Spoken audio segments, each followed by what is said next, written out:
I stood frozen in my apartment doorway watching my sister Meredith slice through my brand new nursing scrubs with surgical scissors. Navy blue fabric fell like confetti around her feet. "Find a different hospital," she hissed, her face twisted with rage.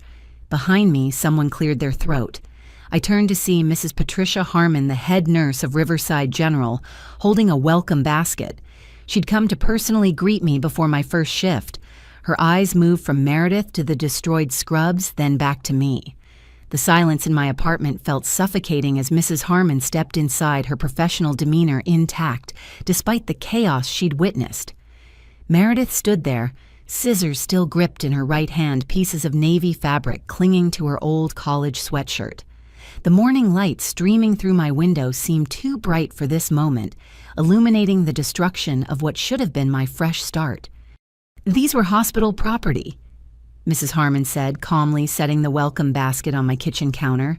Her voice carried decades of authority, the kind that came from managing emergency rooms and training countless nurses.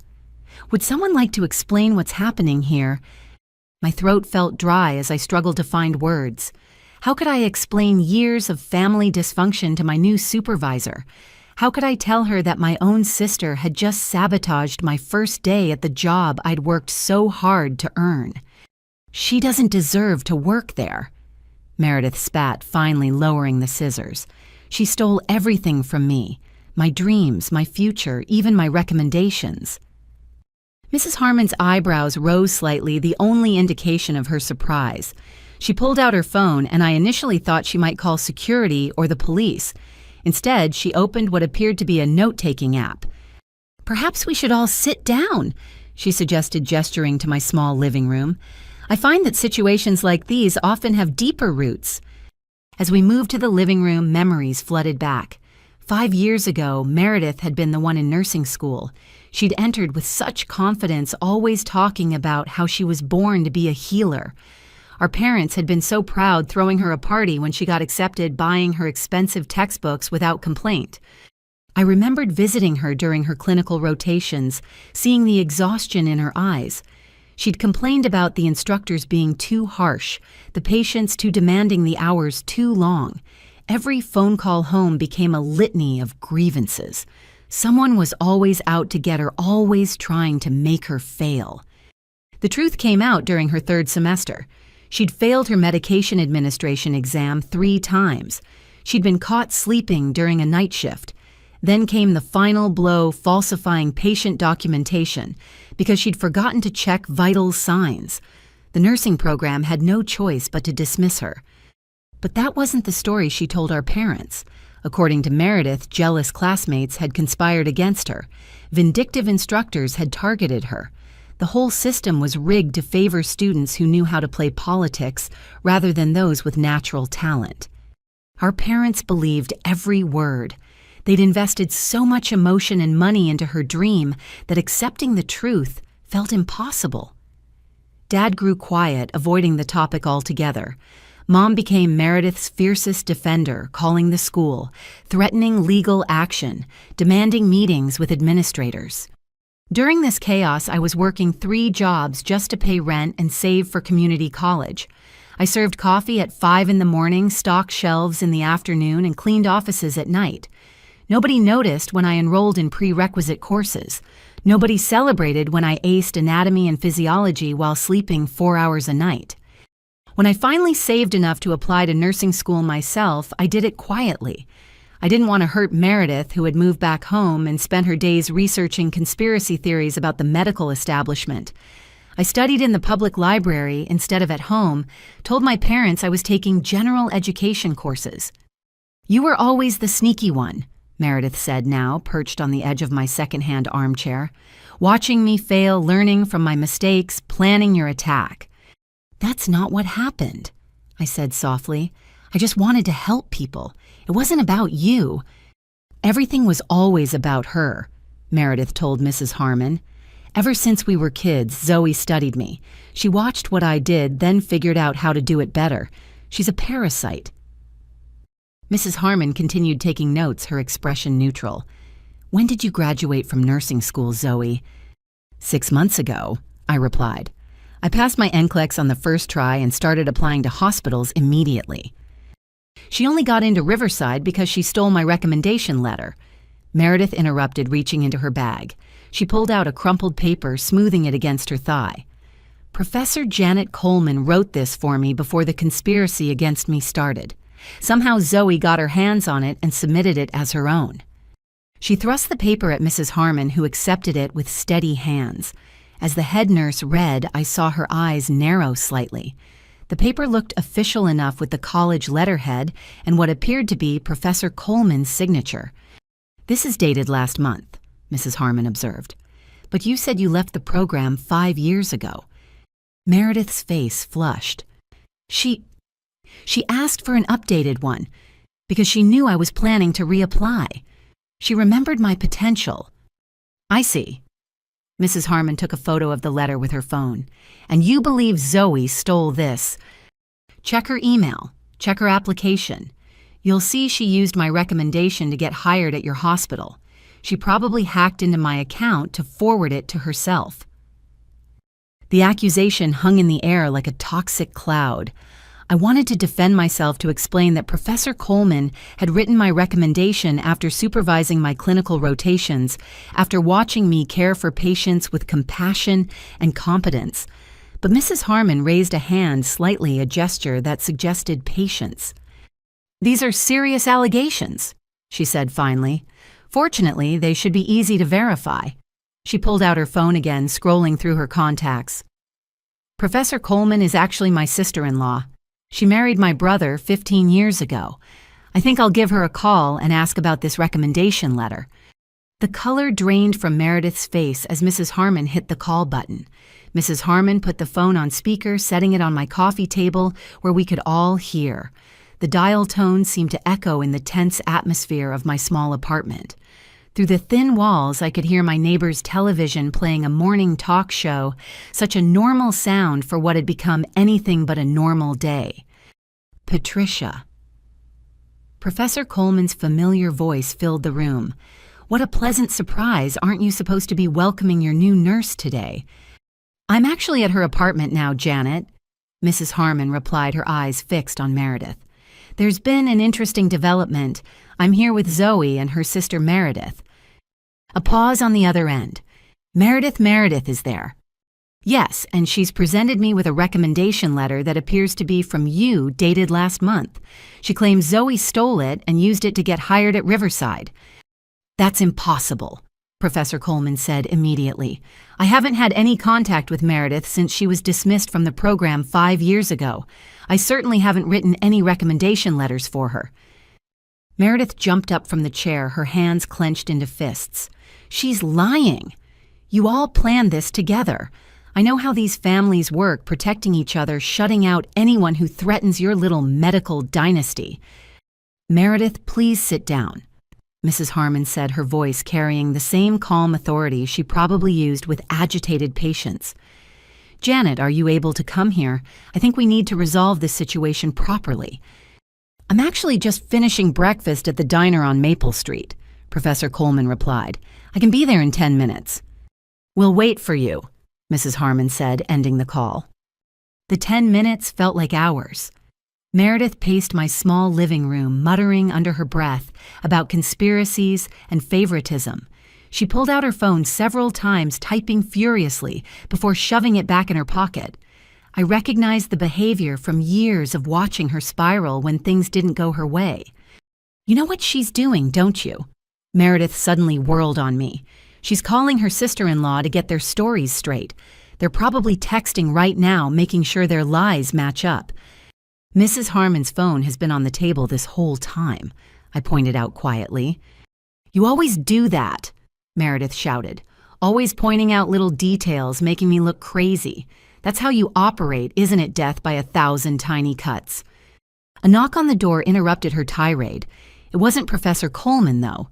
My neighbor, Mrs. Chen, peered in with concern. "Is everything all right, Zoe?" I heard shouting. Before I could respond, Meredith laughed bitterly. "Oh, perfect. Another witness to make me look like the bad guy. Did Zoe pay you to show up right now?" Mrs. Chen's eyes widened as she took in the scene: the destroyed scrubs on the floor, the scissors abandoned on the side table, Meredith's flushed face and aggressive posture. "Should I call someone?" Mrs. Chen asked carefully. "Everything's under control," Mrs. Harmon assured her. "We're just working through a family matter."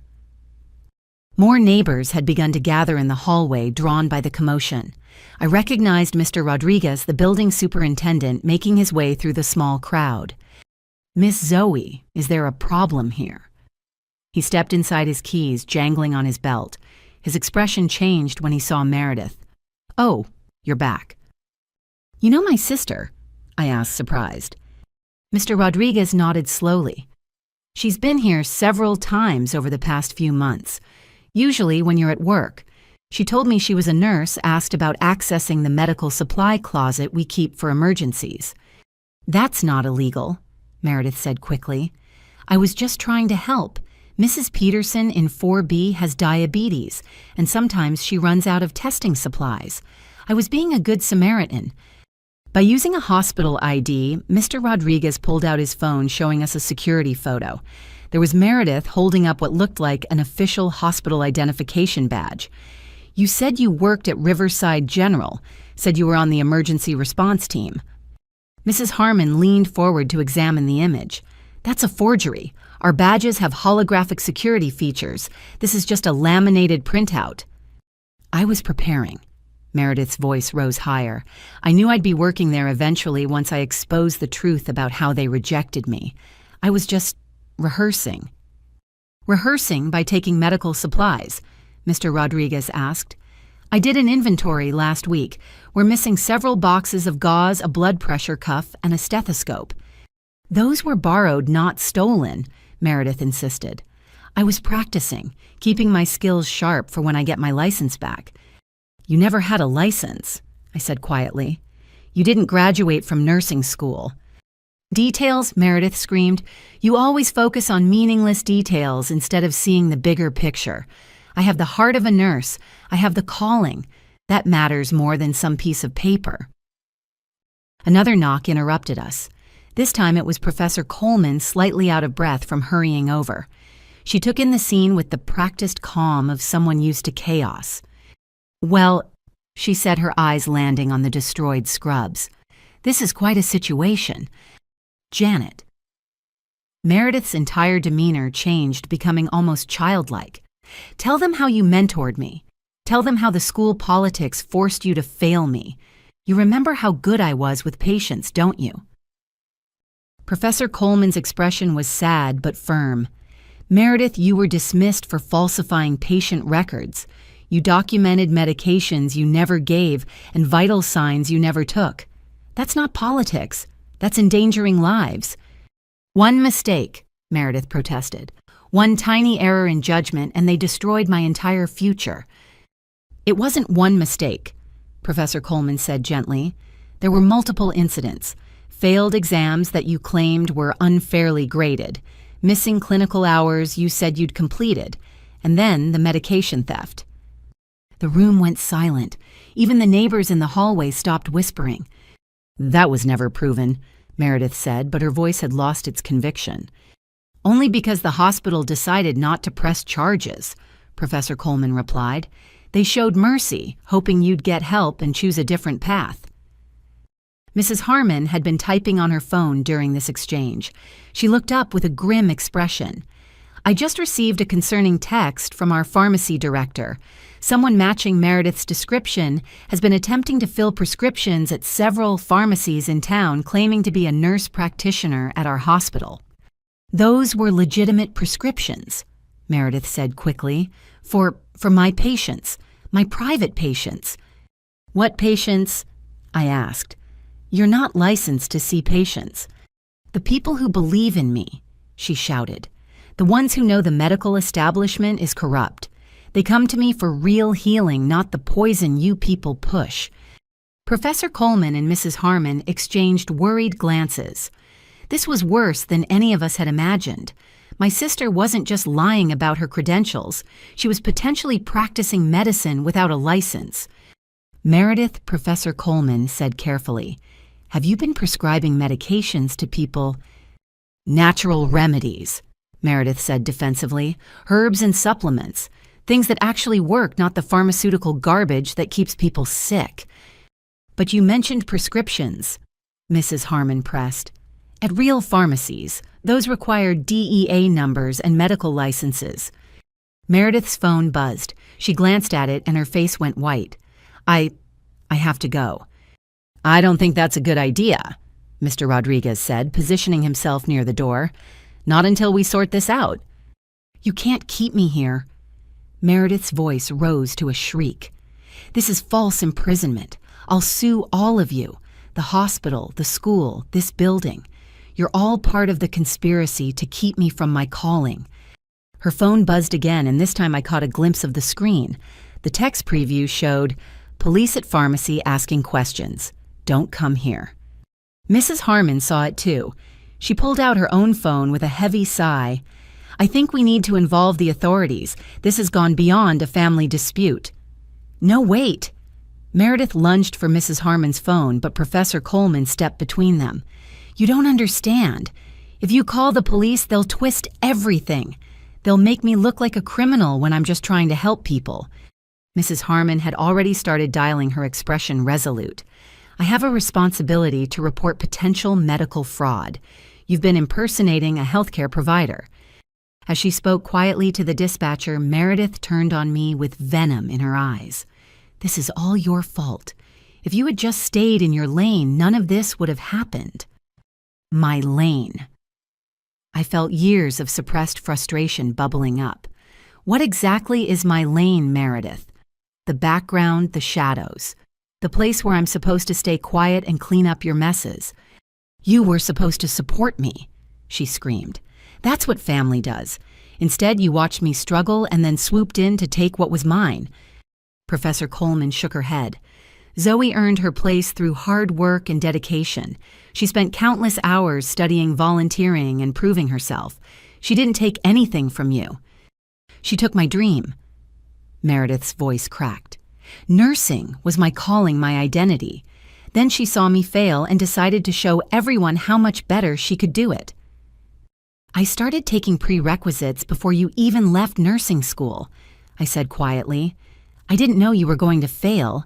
I just knew I wanted to help people and healthcare felt right to me. Liar, Meredith spat. You probably sabotaged me, reported me for those stupid documentation errors, got your little study group friends to spy on me. Mr. Rodriguez cleared his throat. Speaking of documentation, Miss Meredith, I need to know more about your access to our medical supplies. I have security footage of you entering that closet multiple times over the past 3 months. I told you I was helping residents, Meredith said, but her hands were shaking now. Which residents specifically? Mr. Rodriguez pulled out a small notebook. I'll need to verify that with them. I don't remember all their names. Mrs. Peterson, like I said, and others. Elderly people who couldn't afford supplies. Mrs. Peterson has excellent insurance, Mr. Rodriguez said slowly. Her daughter is a doctor. She's never mentioned needing emergency supplies. The lies were unraveling faster now, each thread pulling loose and revealing more deception underneath. I watched my sister's face cycle through emotions, anger, fear, desperation, and back to anger. Fine, she said finally. I took some supplies, so what, they were just sitting there gathering dust. I was using them to practice to keep my skills fresh for when I get back into a program. You mean the skills you were using on your private patients? Mrs. Harmon asked, finishing her call with the police. The ones you were writing prescriptions for. I never said I was writing prescriptions. Meredith backpedaled. You misunderstood. We all heard you, Professor Coleman said gently. Meredith, this has gone too far. You need help. I don't need help, Meredith shouted. I need people to stop sabotaging me. First the nursing school, then the hospitals, now my own family. You're all threatened by me because I see through the lies of modern medicine. A memory surfaced suddenly sharp and clear. 3 months ago, I'd found a box hidden in my childhood bedroom closet during a visit to our parents. Inside were medical forms, prescription pads, with different doctors' names, even a notary stamp. I'd convinced myself they were old, maybe from some administrative job Meredith had mentioned, but never started. "The box," I said suddenly, "in your old closet at Mom and Dad's house." Meredith's face went pale. "You went through my things." I was looking for my old textbooks, but I found prescription pads Meredith, blank ones with different doctors' names, and patient forms that looked official but weren't from any real clinic. "Those were templates," she said weakly, "for my business plan, for when I open my own practice." "You can't open a practice without a license," Professor Coleman said. "Meredith, please tell me you haven't been seeing patients using those forms." Meredith's silence spoke volumes. Mrs. Harmon typed something else on her phone, her expression growing more concerned with each passing second. "I just received another message," she said. 3 different pharmacies have reported suspicious prescriptions in the last month, all claiming to be from doctors who say they never wrote them, all for controlled substances. "That wasn't me," Meredith said immediately, but her voice lacked conviction. "The pharmacists provided descriptions," Mrs. Harmon continued. "A woman in her early 30s, medium height, brown hair, claiming to be picking up medications for homebound patients." "That could be anyone," Meredith protested. "They have security footage," Mrs. Harmon said simply. The room felt smaller suddenly, the walls closing in as the magnitude of Meredith's deceptions became clear. This wasn't just about jealousy or family dysfunction anymore. This was about potential federal crimes, about putting vulnerable people at risk. "I need some air," Meredith said suddenly, moving toward the door. Mr. Rodriguez didn't budge. "I think it's best if we all wait here for the authorities, miss." "You can't hold me prisoner." Meredith's voice was shrill, now desperate. "I know my rights. This is kidnapping." "No one's holding you prisoner," Mrs. Harmon said calmly. "We're simply asking you to wait while we sort out these serious allegations. If you're innocent, as you claim, then you should want to clear your name." "Clear my name," Meredith laughed bitterly. "With all of you conspiring against me, you've probably already decided I'm guilty, just like the nursing school did, just like everyone always does." "The nursing school gave you multiple chances," Professor Coleman said sadly. "I personally advocated for you after your first failed exam. I arranged extra tutoring, extended deadlines, offered every support we could." "You patronized me," Meredith shot back. "Treated me like I was stupid instead of recognizing that I learned differently, that I have gifts that can't be measured by your rigid tests." "Medical knowledge isn't rigid," I said, finding my voice again. "It's precise because people's lives depend on it. When you give someone the wrong medication or the wrong dose, they can die. That's not about different learning styles. That's about safety." "Says the perfect student," Meredith sneered. "The one who never made mistakes, who memorized everything and regurgitated it on command like a good little robot." "I made plenty of mistakes," I said. "But I learned from them. I asked for help when I didn't understand something. I didn't blame others or make excuses." "Because you didn't have to," Meredith exploded. "Everything came easy to you. You didn't have instructors who hated you, classmates who sabotaged you, a whole system working against you." "Those things didn't happen to you either," Professor Coleman said firmly. "I was there, Meredith. I saw your struggles. They weren't because people were against you. They were because you refused to accept responsibility for your actions." The sound of sirens in the distance made everyone tense. Meredith's eyes darted around the room like a trapped animal looking for escape. "This is insane," she muttered. "Calling the police because I cut up some stupid scrubs, because I borrowed some bandages." "You know, it's more than that," Mrs. Harmon said. "The forged prescriptions alone are a federal offense. Identity theft if you've been using other doctors' DEA numbers, not to mention the potential harm to patients." "What patients?" Meredith demanded. "You keep talking about patients like I've hurt someone. I've helped people. People who couldn't afford your overpriced medical system. people who needed someone to listen to them instead of just pushing pills. "What kind of help did you provide?" Professor Coleman asked carefully. "What medications were in those prescriptions?" Meredith pressed her lips together, finally seeming to understand that anything she said could make things worse.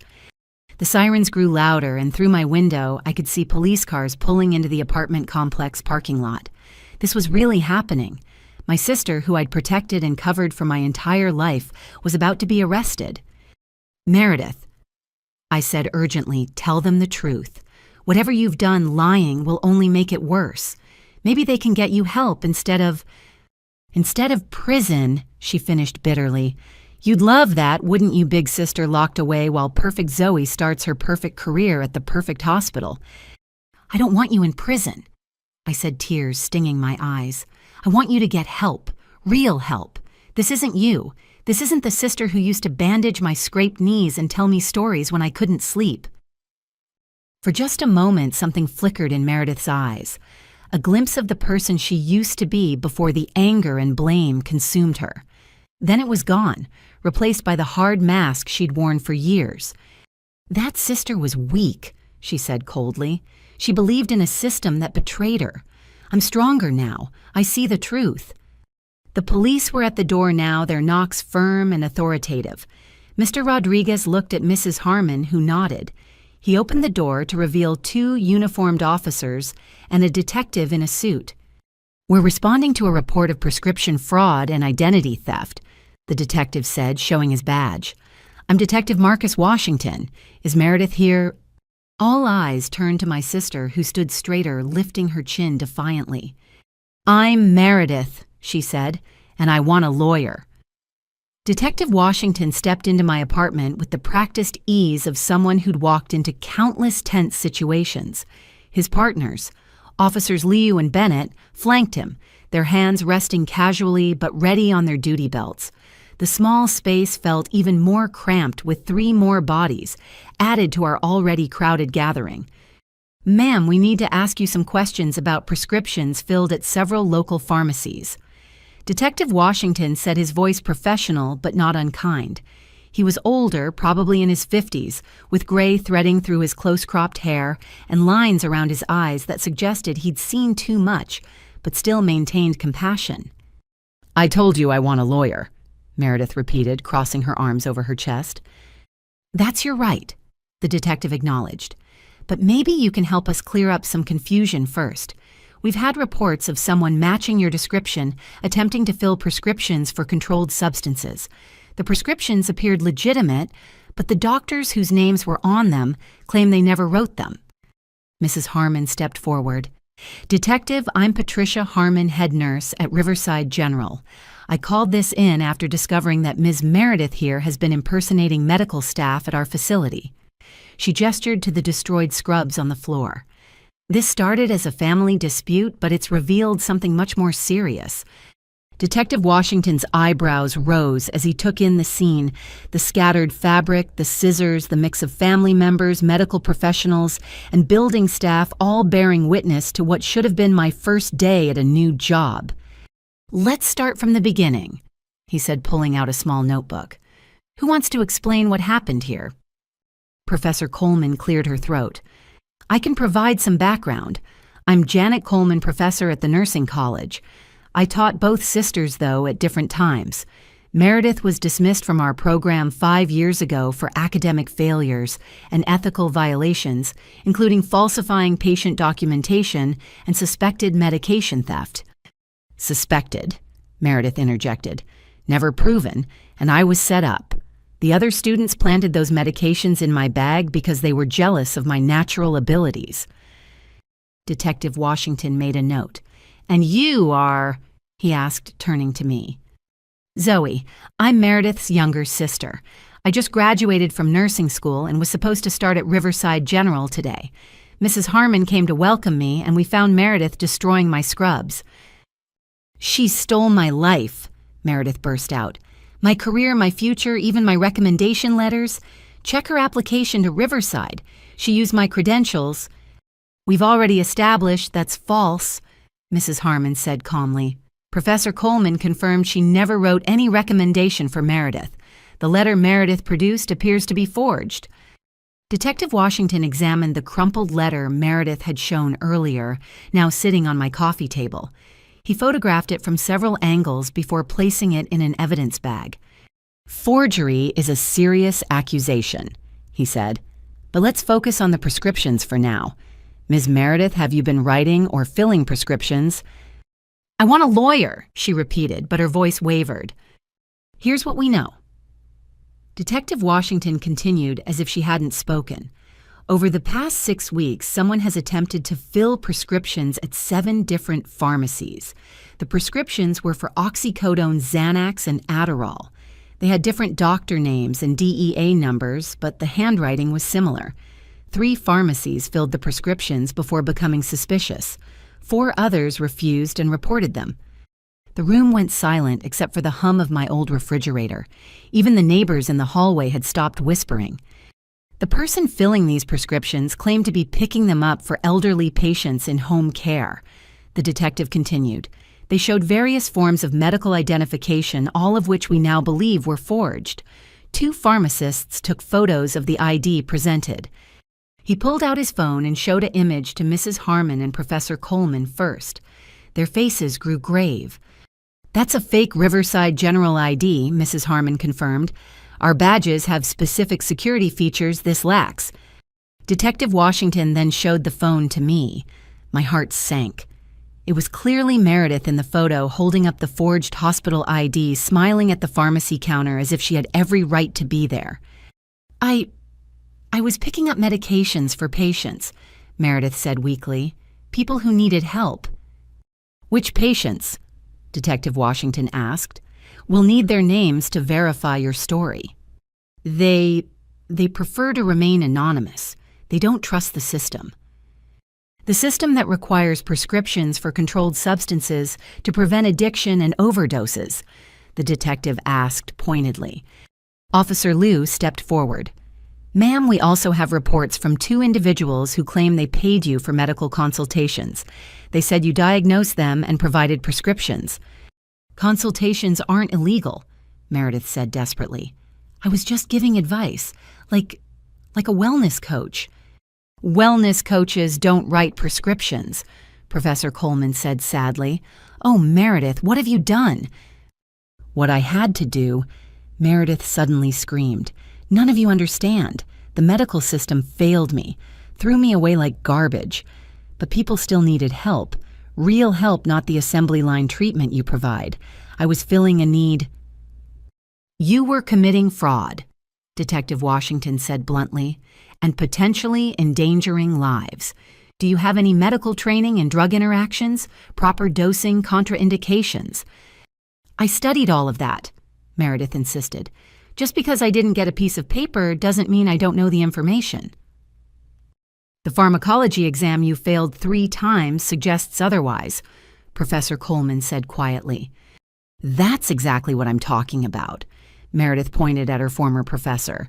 "One test, one arbitrary measurement, and suddenly I'm unqualified. I have instincts. I can read people, understand what they really need." "Instincts don't replace medical knowledge," I said, unable to stay silent. "What if you gave someone a medication they were allergic to? What if you prescribed something that interacted with their other medications? You could kill someone." "But I didn't," Meredith shot back. "No one's been hurt. I've helped people who had nowhere else to turn." Detective Washington sighed heavily. "Actually, that's not entirely true. One of the prescriptions you filled was for an elderly woman named Dorothy Hutchins. The Xanax you gave her interacted with her heart medication. She's been in the hospital for 3 days." The color drained from Meredith's face entirely. That's not possible. I asked about her medications. She said she wasn't taking anything else." "She has dementia," the detective said grimly. "Her daughter found your prescription and the pills when she was rushed to the ER. Mrs. Hutchins didn't remember taking other medications because she doesn't remember much of anything these days, which is why she needs actual medical professionals overseeing her care." "I didn't know," Meredith whispered, sinking onto my couch. "She seemed fine. She said she just needed something for anxiety." This is why we have medical licenses. Mrs. Harmon said, her voice mixing disappointment with anger. This is why we have years of training and supervised practice, not because we're trying to keep people out, but because making mistakes in medicine can be fatal. Will she be okay? Meredith asked, and for the first time in years I heard genuine fear in her voice. She's stable now, Detective Washington said, but it was touch and go for the first 24 hours. Her family is considering pressing charges for assault and elder abuse in addition to the fraud charges. Elder abuse. Meredith's voice cracked. I was trying to help her. Your intentions don't matter when the result is harm, the detective said firmly, and this is just one case we know about. How many other people have you been treating? How many other interactions might we not know about yet? Mr. Rodriguez cleared his throat. There's more. She's been telling residents here that she's a nurse. At least 3 elderly tenants have mentioned getting medical advice from her. Mrs. Thompson in 2C said Meredith gave her some pills for her arthritis. Oh my God, I breathed. Mrs. Thompson has kidney problems. She can't take most anti-inflammatories. Detective Washington immediately radioed for another unit to check on Mrs. Thompson. The reality of what Meredith had done was sinking in for everyone in the room. This wasn't just fraud or family drama. This was a public health crisis. How did you get the prescription pads? The detective asked. Who gave you access to DEA numbers? I found them, Meredith said unconvincingly. Where? Different places. Sometimes in trash cans outside medical offices. Sometimes people sold them to me online. You bought fraudulent prescription pads on the dark web. Officer Bennett spoke up for the first time, incredulous. It's not the dark web, Meredith protested, just forums for people who understand alternative medicine, people who've been failed by the system like me. People who profit from others' desperation, you mean? Professor Coleman said sadly. Meredith, you've been scammed. Those forums are run by criminals who prey on people like you, people who think they know better than trained professionals. You don't understand, Meredith said, but the fight was going out of her. When you took everything from me, when you destroyed my dreams, I had to find another way. People needed help, and I could provide it. You provided false hope and real danger, Mrs. Harmon said. Every prescription you wrote, every diagnosis you made without proper training or authority, you risked someone's life. That's not helping. That's playing Russian roulette with other people's health. Detective Washington stood up. Ms. Meredith, I'm placing you under arrest for prescription fraud, identity theft, practicing medicine without a license and reckless endangerment. Additional charges may be filed as we investigate further. As Officer Liu moved to handcuff her, Meredith looked at me with tears streaming down her face. This is your fault, she whispered. If you had just supported me, if you had helped me get back into school instead of taking my place, none of this would have happened. No, I said firmly, finally finding my strength. This is your fault, your choices, your lies, your refusal to accept responsibility. I'm done taking the blame for your failures. As the officers led her toward the door, Professor Coleman called out, Meredith, wait. There's something else you should know. The State Board of Nursing has been investigating fraudulent applications to nursing programs across the state. Your name came up multiple times. Were you applying to other schools using false transcripts? Meredith stopped in the doorway, her shoulders sagging. I just wanted another chance, she said quietly. Was that so wrong? The lying was wrong, Professor Coleman said gently. The forgery was wrong, the fraud was wrong, but mostly putting innocent people at risk was wrong. You crossed lines that can't be uncrossed. As the police led my sister away, I felt a complex mix of emotions: relief that her dangerous charade was over, guilt that I hadn't recognized the extent of her delusions, sooner anger at the destruction she'd caused, and underneath it all, a deep sadness for the sister I'd lost long before this day. Mrs. Harmon put a comforting hand on my shoulder. This isn't your fault, she said softly.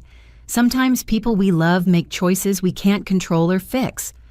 I looked at the destroyed scrubs, still scattered on my floor, the fabric that was supposed to represent my new beginning, now torn beyond repair.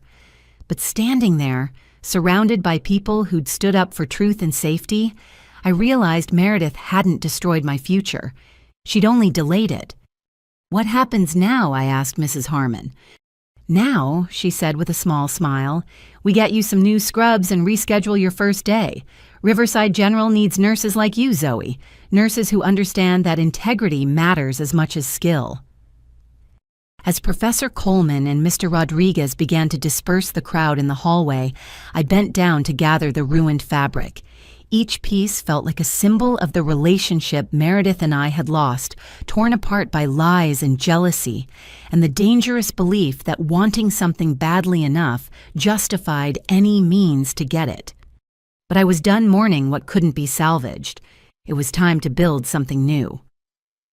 The apartment felt eerily quiet after the police left with Meredith. Mrs. Harmon was making calls to reschedule my orientation. Professor Coleman was texting colleagues about the unfolding situation, and Mr. Rodriguez had gone to check on Mrs. Thompson. I was sweeping up the last pieces of fabric when I heard familiar voices in the hallway. "Where is she? Where's my baby?" My mother's shrill voice echoed through the thin walls. My stomach dropped. Of course someone had called them. In our small town, news traveled faster than wildfire, and the sight of police cars at my apartment complex would have reached my parents within minutes. Mom burst through my still open door with Dad trailing behind her, his face wearing that familiar expression of resigned discomfort. She took in the scene, the remnants of blue fabric in my dustpan, the scissors still on the side table, the evidence bags Detective Washington had left for additional documentation. "What did you do?" she demanded, turning on me with eyes blazing. "What did you do to your sister?" Mrs. Sullivan, Mrs. Harmon stepped forward, her professional demeanor intact. "I think there's been a misunderstanding. Your daughter, Zoe, hasn't done anything wrong." Mom barely glanced at her. "I'm not talking to you. I'm talking to my daughter, who apparently had her own sister arrested. Zoe, how could you—" "I didn't have her arrested," I said quietly, setting down the dustpan. "She was arrested for prescription fraud and identity theft. She's been impersonating medical professionals and illegally distributing controlled substances." Lies. Mom's face was red now, reminding me of Meredith in her fury. My daughter would never do such things. She's a healer. She has a gift. You've always been jealous of her gift. Dad shifted uncomfortably by the door, his hands deep in his pockets. He'd worn that same expression through every family crisis present, but not really there. A ghost haunting his own life rather than participating in it. Mrs. Sullivan, Professor Coleman, interjected, "I taught both your daughters. What Meredith has done is serious. An elderly woman is in the hospital because of medications Meredith illegally prescribed." Mom whirled on her. You're the one who destroyed her dreams. She told me all about how you played favorites, how you sabotaged her education because she threatened your little academic club." "That's not true," Professor Coleman said patiently. "Meredith was given multiple opportunities to succeed. She chose to falsify documentation and steal medications instead. She made one mistake." Mom's voice rose higher. "One tiny error in a moment of stress, and you destroyed her entire future. Do you know what that did to her? Do you know how she suffered?" "It wasn't one mistake," I said, finding my voice. "And you know it wasn't. You've been covering for her for years." Mom's eyes snapped to me, dangerous and cold. "What did you say?" "I said, you've been covering for her, lying for her, enabling her delusions instead of getting her help." The words tumbled out, years of suppressed truth finally breaking free. Every time she failed, you blamed someone else. Every time she lied, you believed her. Every time she needed money for another fresh start, you gave it to her. "I supported my daughter," Mom shot back. "Something you clearly know nothing about. Family stands by family, Zoe. But you wouldn't understand that, would you? You've always been selfish, always focused on yourself, instead of helping your sister. Helping her what? I demanded. Destroy her life. Hurt innocent people, enable her fantasies until someone died. No one died, Mom insisted, but her voice wavered slightly. Not yet, Mrs. Harmon said quietly, but Mrs. Hutchins came very close, and there may be others we don't know about yet. Dad finally spoke, his voice barely above a whisper. Linda, maybe we should listen. Don't you start, Mom rounded on him. You've never supported her either. Always so disappointed, always so quiet. At least I tried to help our daughter. You helped her lie, I said. You helped her pretend. You gave her money that she used to buy fake prescription pads and forged IDs. Did you know about that, Mom? Did you know she was using the money you gave her to commit crimes? She was investing in her future. Mom's defense sounded hollow even to her ears. She told me she was taking online courses preparing to reapply to nursing school. With what transcripts? Professor Coleman asked gently. She was expelled. That goes on permanent records. No legitimate nursing school would accept her without extensive remediation and proof of addressing the issues that led to her dismissal. Then the system is broken, Mom declared. If they won't give second chances to someone with Meredith's compassion and natural healing abilities, then the system deserves to be circumvented. Mom, I said, exhaustion weighing down my words. She could have killed someone. She prescribed Xanax to a woman with dementia who was already on heart medication. That's not compassion. That's dangerous ignorance. She didn't know about the heart medication, Mom protested. Exactly. I threw up my hands. She didn't know because she's not trained to know, because she didn't finish school, because she refused to learn the boring, systematic things that keep people safe. But you convinced her that her gift was more important than actual knowledge. How dare you? Mom's voice dropped to a dangerous whisper. How dare you stand there in judgment when you stole her dream? I didn't steal anything. The frustration boiled over. I worked 3 jobs to pay for school. I studied every night until my eyes burned. I missed family gatherings and holidays because I was working or in class. Where were you then, Mom? Where was your support when I was killing myself to afford textbooks? You didn't need support, Mom said dismissively. Everything always came easy to you. You never struggled like Meredith did. Dad made a small sound, almost like a laugh, but bitter. Everyone turned to look at him. Easy, he said, his voice stronger now. Linda, do you remember when Zoe was working at the coffee shop, the warehouse, and cleaning offices? Do you remember when she fell asleep standing up at Christmas dinner because she'd been awake for 36 hours? She chose to work that hard, Mom said, but uncertainty crept into her voice.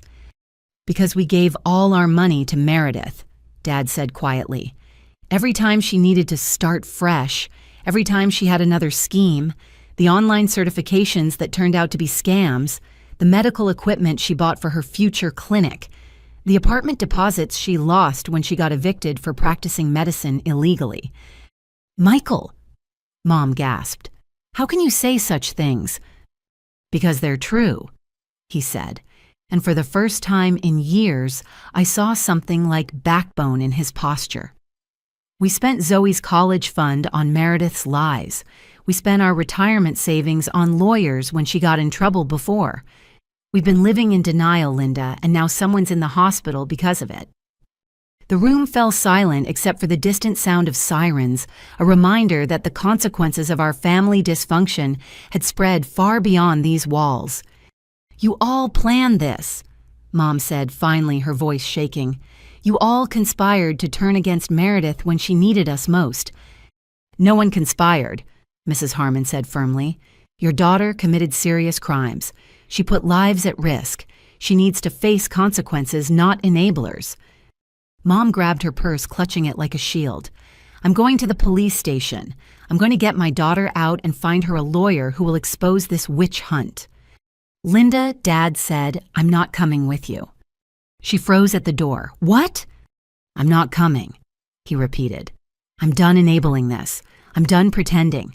Meredith needs help, real help, not more lies and excuses.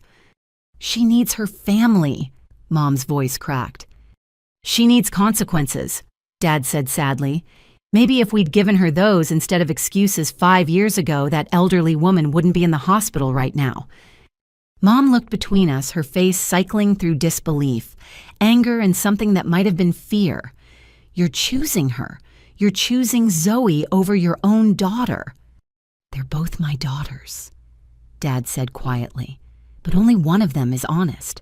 Only one of them worked for what she has. Only one of them considers other people's safety more important than her own ego. This isn't over, Mom hissed, focusing her venom on me. When Meredith gets out, when she proves her innocence, you'll see what you've done. You'll see how you destroyed your own sister out of jealousy and spite. She stormed out her heels, clicking angrily down the hallway. Dad stood there for a moment, looking older than his years. I'm sorry, he said to the room at large, for all of it. For the money, for the enabling, for staying quiet when I should have spoken up. I thought keeping peace was the same as keeping family together. I was wrong. He looked at me directly then, and I saw tears in his eyes. I'm proud of you, Zoe. I should have said that years ago. I should have said it every day you came home exhausted from work and still studied. I should have protected your dreams the way I protected Meredith's delusions. Dad, I started, but he shook his head. I need to go think, he said, to figure out how to fix what I can and accept what I can't. Your mother, she'll need time, maybe a lot of time, but I want you to know that I see you now. I see what you've accomplished, despite us, not because of us. After he left, the apartment felt hollow. Mrs. Harmon and Professor Coleman exchanged meaningful looks. Family dynamics often enable this kind of behavior, Professor Coleman said gently. It's not uncommon in cases like this. What's going to happen to her? I asked, sinking onto my couch. To Meredith, I mean. Mrs. Harmon sat beside me. That depends on a lot of factors. The extent of her crimes, whether more victims come forward, whether she cooperates with authorities. But Zoe, that's not your responsibility. Your responsibility is to your own future and to the patients you'll serve. I keep thinking, I said slowly, if I'd spoken up sooner, if I'd told someone about the forged documents I found, maybe Mrs. Hutchins wouldn't be in the hospital. Or maybe Meredith would have just been more careful about hiding her activities, Professor Coleman said. You can't take responsibility for choices you didn't make. Your sister is an adult who made deliberate decisions to deceive and harm others. Mr. Rodriguez returned, then looking grim. Mrs. Thompson is okay, but she did take some pills your sister gave her. Thankfully, her daughter found them before she took many. They're having her kidney function tested just to be safe. Another person potentially harmed by Meredith's delusions of medical competence.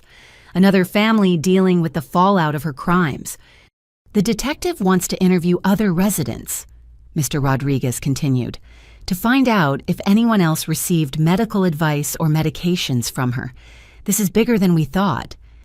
I thought about all the times Meredith had visited supposedly to see me, but always happening to run into elderly neighbors in the hallway. Her charm and false credentials would have made them trust her, believe her lies about being a nurse who could help them navigate the confusing healthcare system. She targeted vulnerable people. I said, the realization hitting hard. People who were desperate, confused, or couldn't afford proper care. She knew exactly what she was doing. That's what predators do, Mrs. Harmon said bluntly. They find people who are vulnerable and exploit their trust. Your sister may have convinced herself she was helping, but her actions show a pattern of deliberate deception and exploitation. My phone buzzed with a text from an unknown number. When I opened it, my heart sank. It was from one of Meredith's friends, someone I'd met once at a family gathering. How could you do this to your own sister? She was just trying to help people. You're a monster. Block the number. Professor Coleman advised seeing my face. There will probably be more like that. People who bought into her narrative, who see her as a victim rather than a perpetrator. She was right. By evening, I'd received dozens of messages from Meredith's supporters people. She'd convinced that the medical establishment was corrupt and she was a maverick healer. Each message stung, but not as much as the knowledge that Meredith had built an entire network of enablers beyond our family. "What do I do now?" I asked, feeling overwhelmed by the day's revelations. "Now," Mrs. Harmon said firmly, "you report to Riverside General tomorrow at 7 a.m. for orientation. You begin the career you've worked so hard for. You honor the trust patients will place in you by being the ethical, competent nurse you've trained to be." "But what about all this?" I gestured vaguely at my phone, the destroyed scrubs, the general chaos of my life. "This will pass," she assured me. "The truth has a way of surfacing, and those who choose to ignore it will face their own consequences. Your job is to focus on your future, not to fix everyone else's delusions." As they prepared to leave, Professor Coleman pulled me aside. "Zoe, I want you to know something. In all my years of teaching, I've seen maybe a handful of students with your combination of intelligence, work ethic, and genuine compassion. Don't let your sister's crimes dim your light. The medical field needs people like you." After everyone left, I stood alone in my apartment, surrounded by the debris of what should have been a day of celebration. Tomorrow, I would start my nursing career without family support, carrying the weight of my sister's crimes and my mother's rejection. But I would start it with integrity intact, knowing that I'd earned my place through honest work and genuine dedication. That had to count for something. I picked up the last piece of torn scrub from the floor, holding it up to the fading light. Tomorrow, I'd wear new scrubs, ones that no amount of jealousy or rage could destroy. Tomorrow, I'd begin proving that healing required more than good intentions and family connections. It required truth, and for the first time in my life, I was free to live it. The next morning arrived with the kind of crisp clarity that made everything from the previous day feel like a bad dream, except the evidence was all around me. The scissors, still on my table, the business cards from Detective Washington and Mrs. Harmon, and the 37 unread messages from unknown numbers that I'd eventually just turned off notifications for. I was preparing for my rescheduled first day when Dad showed up at my door at 6 a.m. looking like he hadn't slept. He was carrying a banker's box and wearing the same clothes from yesterday. "I need to show you something," he said without preamble. Something I should have dealt with years ago. I let him in, noting the deep lines around his eyes and the way his hands shook slightly as he set the box on my kitchen table. "Dad, are you okay? Where did you stay last night?" "Hotel," he said shortly, then laughed without humor. "First time in 32 years I haven't slept in my own bed, but I couldn't go back there not after finally seeing what we've done." He opened the box and pulled out folders, bank statements, and printed emails. The papers were organized with the kind of meticulous care that told me he'd spent the entire night going through them. "After yesterday, I went to the bank," he said. "I knew something was wrong with our accounts, had known for a while, but your mother always handled the finances. Said it was easier that way. I was a coward and let her." He spread out the statements, and my heart sank as I recognized my own name on several of them. Accounts I'd never opened, credit cards I'd never applied for, loans I'd never taken. Meredith started small. Dad explained his finger tracing the transactions. "A credit card here, a small loan there, always in your name because your credit was perfect and hers was destroyed. Your mother knew. She had to co-sign for some of these because Meredith needed a permanent address that wasn't hers." I stared at the evidence of systematic identity theft dating back 3 years. This is thousands of dollars. $23,000 in total, Dad said quietly, plus the scholarship money she intercepted.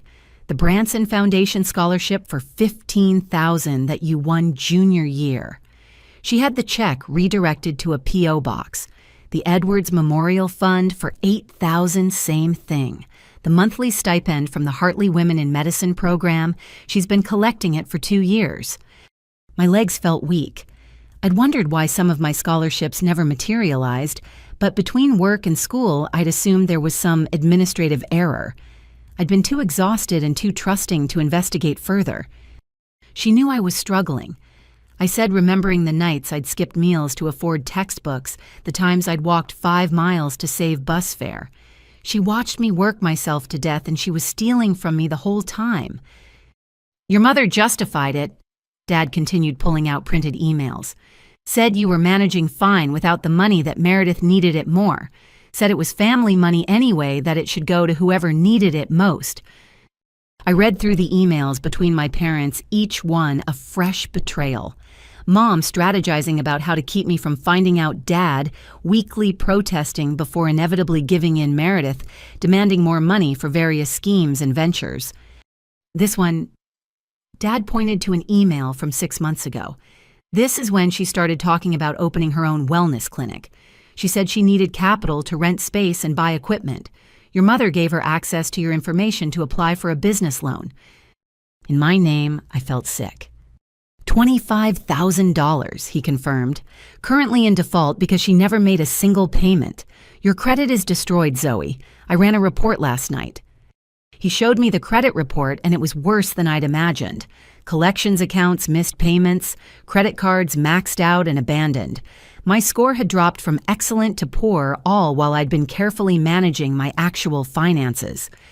Why didn't the bank contact me? I asked, though I suspected the answer. The contact information was all changed to Meredith's phone and email. She intercepted everything, even had mail forwarded from your campus mailbox to that P.O. box. Dad pulled out more evidence receipts for the P.O. box rental in my name, forwarding orders from the post office. I need to call the police, I said, reaching for my phone. Add this to her charges. There's more, Dad said, stopping me. The medical supplies Mr. Rodriguez mentioned. She bought those using credit cards in your name. The forged prescription pads paid for with your identity. If investigators don't look closely, you could be implicated in her crimes. The full horror of what Meredith had done hit me. Not only had she stolen my financial future, she'd potentially tied me to her illegal activities. Every fraudulent prescription, every illegal medical consultation could be traced back to accounts bearing my name. Your mother knew all of this, I asked, though the emails had already answered that question. She knew about the financial theft. I don't think she knew about the medical fraud, or at least she convinced herself she didn't. Dad rubbed his face tiredly. I found out about some of it last year, but she said it was temporary, that Meredith would pay it back once she got established in her new career. What new career? She can't practice medicine legally. Your mother believed she'd find a way. Alternative medicine wellness coaching, something that would make her successful without traditional credentials. She kept saying Meredith just needed one more chance, one more investment. My phone rang. Mrs. Harmon's name appeared on the screen. Good morning, Zoe. I hope you're ready for orientation today. Actually, I said, looking at the papers spread across my table, there's been a development. I've just discovered extensive identity theft and fraud in my name. I think I need to deal with this before I start work. There was a pause. Related to your sister, $23,000 in theft plus another $33,000 in fraudulent loans and credit cards, I said numbly, all connected to her illegal medical activities. I see. Mrs. Harmon's voice was compassionate but practical. Here's what we're going to do. Come in for orientation as planned. Our legal department deals with identity theft cases for employees, regularly, unfortunately. We'll connect you with resources and help you navigate this. Don't let your sister steal your first day along with everything else. After I hung up, Dad started gathering the papers back into the box. I'll come with you to file reports. I'll testify about what I know. It's the least I can do. Dad, why now? I asked. Why didn't you do something sooner? He was quiet for a long moment. Fear, I suppose. Fear of losing your mother. Fear of confrontation. Fear of admitting I'd failed as a parent. But yesterday, hearing about that elderly woman in the hospital, seeing you stand there with such dignity while your mother attacked you, I realized my cowardice had enabled real harm. Is Mom really at the jail trying to bail Meredith out? She spent the night there. Last I heard, bail was set at $200,000 given the flight risk and severity of charges. Your mother's trying to mortgage the house. The house you live in. Not anymore, he said firmly. I'm filing for divorce, Zoe. 32 years and I'm done. I can't be married to someone who would sacrifice one daughter to enable another's delusions. We sat in silence for a moment, the weight of family dissolution heavy between us. There's something else, Dad said eventually. Something that might help with the financial mess. I have a separate account your mother doesn't know about. My father left me some money when he died and I never told her because I think part of me always knew this day might come. It's not much, about $50,000, but it's enough to hire a lawyer and start untangling the identity theft. Dad, I can't take your money. It's not taking. It's returning what was stolen, at least partially. Please, Zoe, let me do one right thing in this mess. I nodded, unable to speak past the lump in my throat. We gathered everything and headed to my car. As we drove toward the hospital, I thought about the twisted path that had led us here. Every enabling moment, every excuse, every blind eye had built toward this reckoning. She called me last night, Dad said suddenly. Meredith, from jail. I gripped the steering wheel tighter. What did she say? That you'd destroyed her life. That you'd always been jealous of her gifts. That if I loved her, I'd make this go away. He laughed bitterly. Even facing federal charges, she can't admit fault. It's everyone else's conspiracy, everyone else's jealousy, never her own choices. Do you think she really believes it? Dad considered. I think she's told the lie so long it's become her truth. And your mother reinforced it every step of the way. They created a shared delusion where Meredith was always the victim, always the misunderstood genius held back by lesser people. We arrived at Riverside General, the morning sun making the glass doors shine like a promise. Inside, Mrs. Harmon waited with a woman in a sharp suit who introduced herself as the hospital's legal counsel. We've seen situations like this before, the lawyer said after reviewing the documents. Healthcare workers are often targets for identity theft, sometimes by family members who know their schedules and have access to personal information. We'll help you file charges and recover what we can. As we worked through the paperwork, my phone buzzed with a message from an unknown number. Against my better judgment, I looked. It was a photo of Mom at the jail looking haggard and desperate with the caption, "Look what you've done to our family." I showed it to Mrs. Harmon, who shook her head. Block the number. Focus on your future, not their manipulation. But I couldn't help wondering, was this what Meredith felt when she was expelled? This mix of relief and grief, freedom and loss. The difference was she'd had family support while destroying herself. I was rebuilding with only the truth and a few unexpected allies. Ready for orientation? Mrs. Harmon asked once the legal consultation was complete. I thought about the thousands in debt now attached to my name, the criminal investigation I was now part of the family that had imploded spectacularly. Then I thought about Mrs. Hutchins in her hospital bed, the other potential victims still being discovered, and the patients who deserved nurses, who put their well-being above all else. Yes, I said firmly, I'm ready. Dad squeezed my shoulder as I prepared to follow Mrs. Harmon. I'm proud of you, he said again, for whatever that's worth from someone who should have protected you better. It was worth more than he knew, not enough to erase the years of neglect and enablement, but enough to suggest that maybe from the ashes of our dysfunctional family, something healthier might grow. As I walked into the hospital for my first real day as a nurse, I left the weight of financial betrayal and family drama at the door.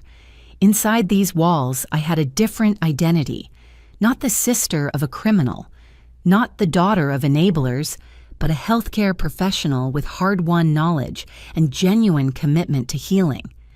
Meredith had stolen my money, my credit, and my family's trust, but she couldn't steal what mattered most, my integrity, my education, and my future, that I'd earned entirely on my own.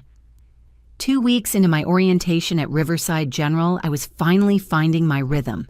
The other new nurses had been welcoming my preceptor was patient and knowledgeable, and I'd discovered a passion for cardiac care that surprised me. For 8 to 12 hours a day, I could forget about the chaos outside the hospital walls. But chaos has a way of finding you. I was finishing my shift, changing out of my scrubs in the locker room, when Sarah, another new nurse, approached hesitantly. "Zoe, there's something weird on the hospital Facebook page. I think you should see it." She handed me her phone, and my heart sank. There was a public post from someone named Truth Seeker Justice with my picture from the hospital website.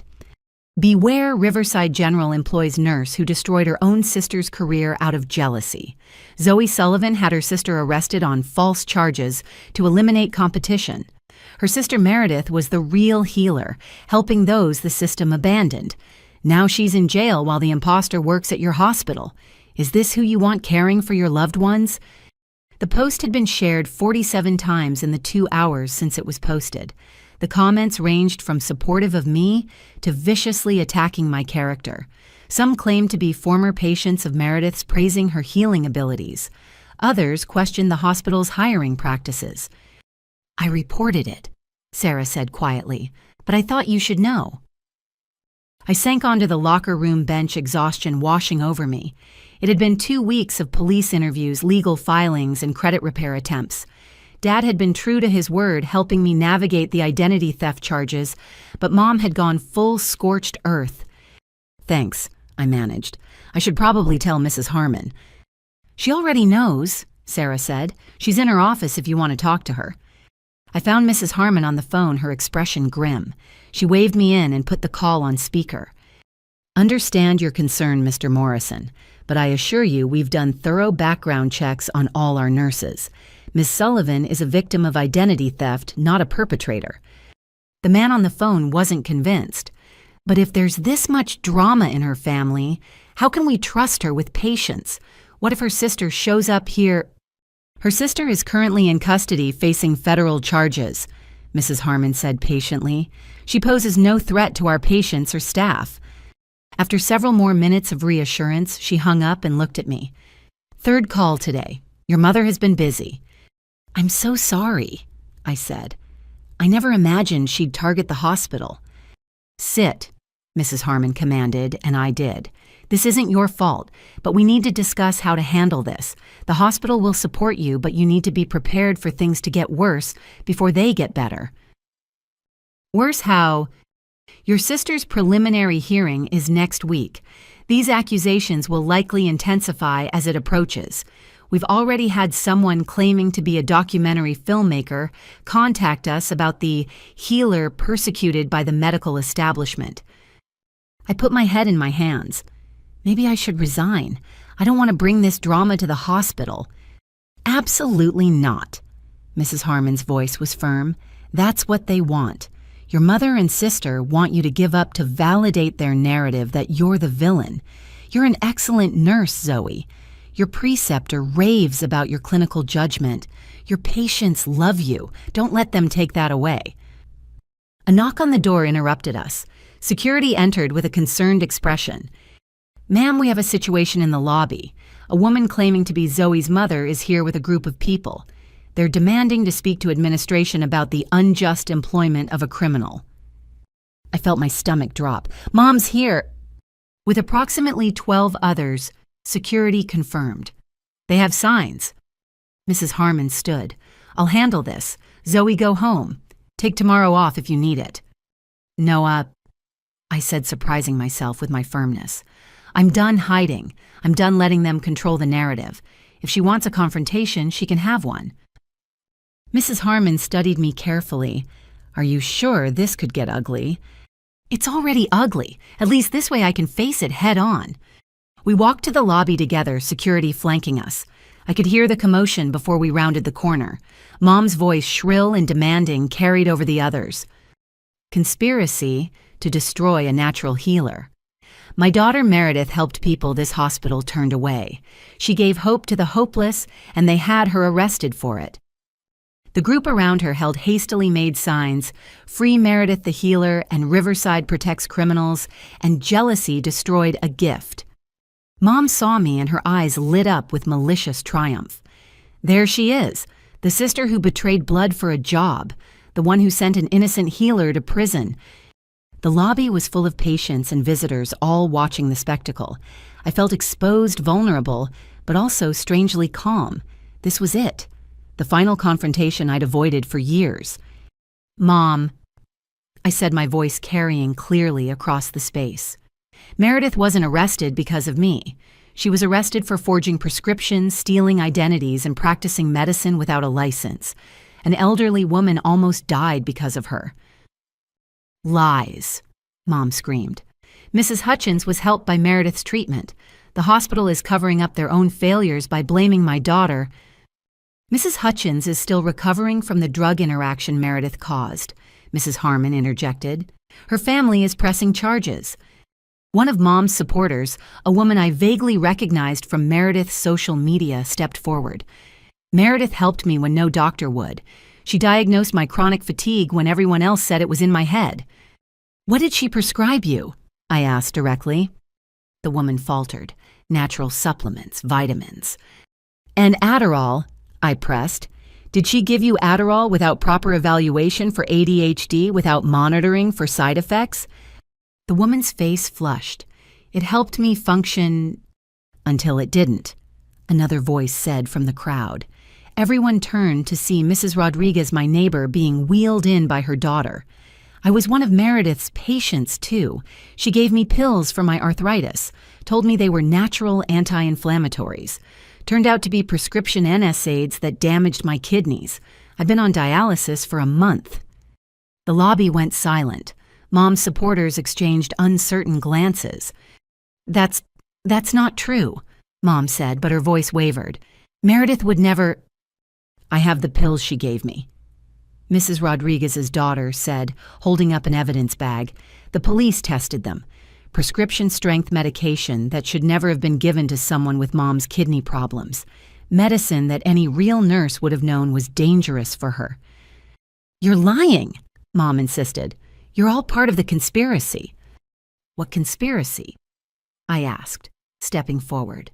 "The conspiracy where Meredith stole $23,000 from me, where she took out loans in my name, where she used my identity to buy the supplies she used to hurt people. That conspiracy—" "Family money belongs to family," Mom shouted. "You had scholarships and jobs. Meredith had nothing because she threw it away." I finally raised my voice. "She had the same opportunities I did, more even. You paid for her school while I worked 3 jobs. You covered her rent while I slept in my car between shifts. You made excuses while I made sacrifices. And now you want to blame me for succeeding where she failed." "You were always jealous," Mom hissed. "Always watching her, copying her, waiting for your chance to steal her spotlight." "I was surviving," I said. "While you poured every resource into Meredith's fantasies, I was trying to build something real. And when she failed, instead of helping her face reality, you helped her construct an alternate one where everyone else was to blame." Another voice joined the fray. Detective Washington had arrived looking official and stern. "Mrs. Sullivan," he addressed my mother, "I'm going to have to ask you and your group to leave. This is private property and you're disturbing a medical facility." "We have a right to protest," one of the supporters yelled. "You have a right to peaceful assembly in public spaces," the detective corrected. "This is a hospital. You're disrupting patient care and potentially endangering people who need medical attention. Leave now or I'll arrest you for trespassing." "You should be arresting her," Mom pointed at me. "She's the real criminal. Check her apartment, check her computer. You'll find evidence that she framed Meredith." "We've checked," Detective Washington said calmly, "extensively. What we found was evidence of Ms. Zoe Sullivan being a victim of identity theft and fraud perpetrated by your other daughter. We also found evidence of Ms. Linda Sullivan potentially aiding and abetting that fraud." Mom went pale. "What? You co-signed loans in Zoe's name. You helped redirect mail. You had knowledge of the identity theft and failed to report it. That makes you an accessory." "I was helping my daughter." "You were helping her commit crimes," the detective said flatly. "I suggest you leave now and find yourself a lawyer." The fight went out of Mom suddenly. Her supporters began to drift away, unsure what to believe anymore. Only the true believers remained muttering about conspiracies and injustice. "This isn't over," Mom said to me, her voice low and venomous. "When Meredith gets out, when she proves her innocence, you'll regret this. You'll see what you've destroyed." "I see it clearly," I replied. "I see a woman who could have been a legitimate healer if she'd accepted help and accountability. Instead, she became a danger to the very people she claimed to serve, and you enabled every step of her descent." Security escorted them out while Detective Washington remained behind. "That was brave," he said to me. "Also probably ill-advised. They're escalating because the evidence against your sister is overwhelming. The pharmacy surveillance footage alone will likely result in conviction." How many victims, I asked, though I wasn't sure I wanted to know. "We've identified 17 so far. Most were elderly or economically disadvantaged. She specifically targeted people who were less likely to question her or report problems." He paused. "One man had a seizure from incorrectly dosed medication. He's lucky to be alive." 17 people. 17 people who trusted my sister because she presented herself as a medical professional. 17 people whose lives were endangered by her arrogance and my family's enabling. "Your mother might face charges too," Detective Washington continued. "The financial crimes are clear-cut. She knowingly participated in identity theft." "I know," I said quietly. "I've accepted that my family is gone." After he left, Mrs. Harmon walked me back to the locker room. The other staff members I passed offered supportive nods or touches. Word had already spread about the confrontation. "Take the rest of the day," Mrs. Harmon said. "Process this. Tomorrow you come back and focus on what matters, your patients and your career." I gathered my things in a daze. 2 months ago, I'd been a new graduate excited to start my career. Now I was the center of a criminal investigation, estranged from my mother and watching my sister face potential decades in prison.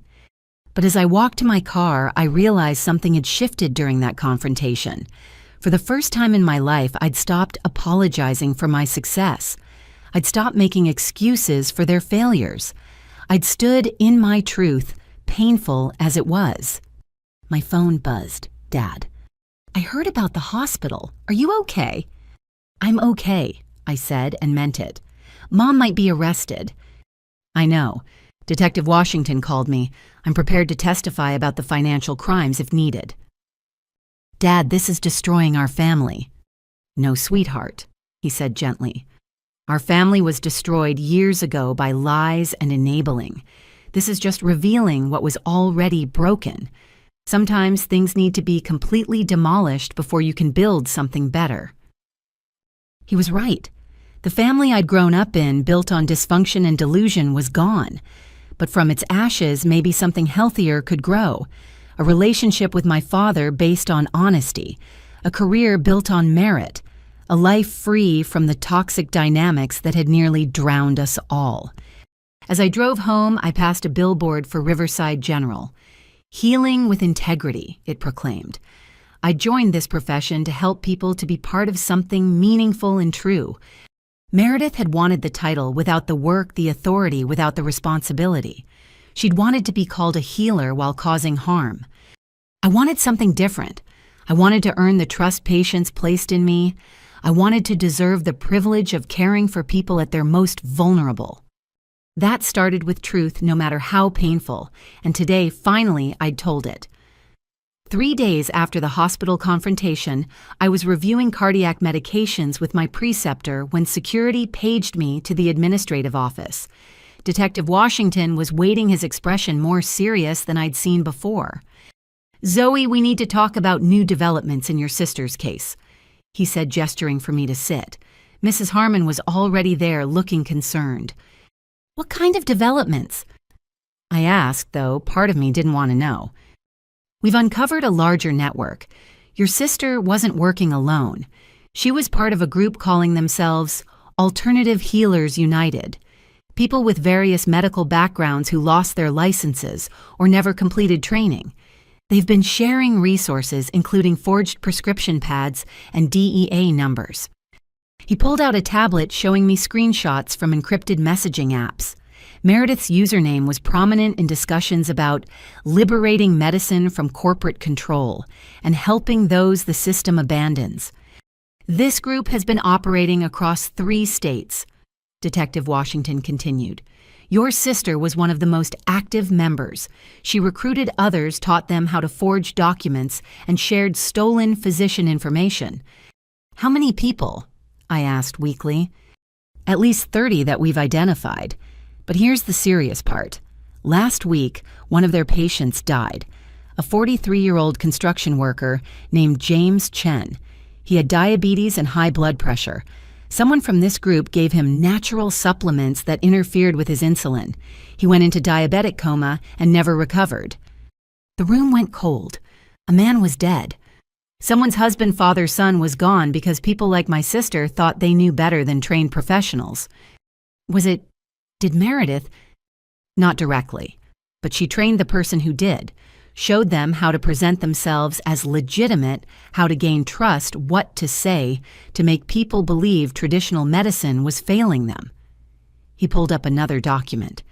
We have chat logs where your sister specifically advised this person to target working-class patients who couldn't afford regular doctor visits. I felt sick. This wasn't just Meredith's delusion anymore. She'd weaponized it, spread it like a virus to other vulnerable people who then endangered innocent lives. The federal prosecutor is upgrading charges, Detective Washington explained. This is now a RICO case, racketeering. Your sister was essentially running a criminal enterprise. She could face 20 to life. 20 to life. The words echoed in my head.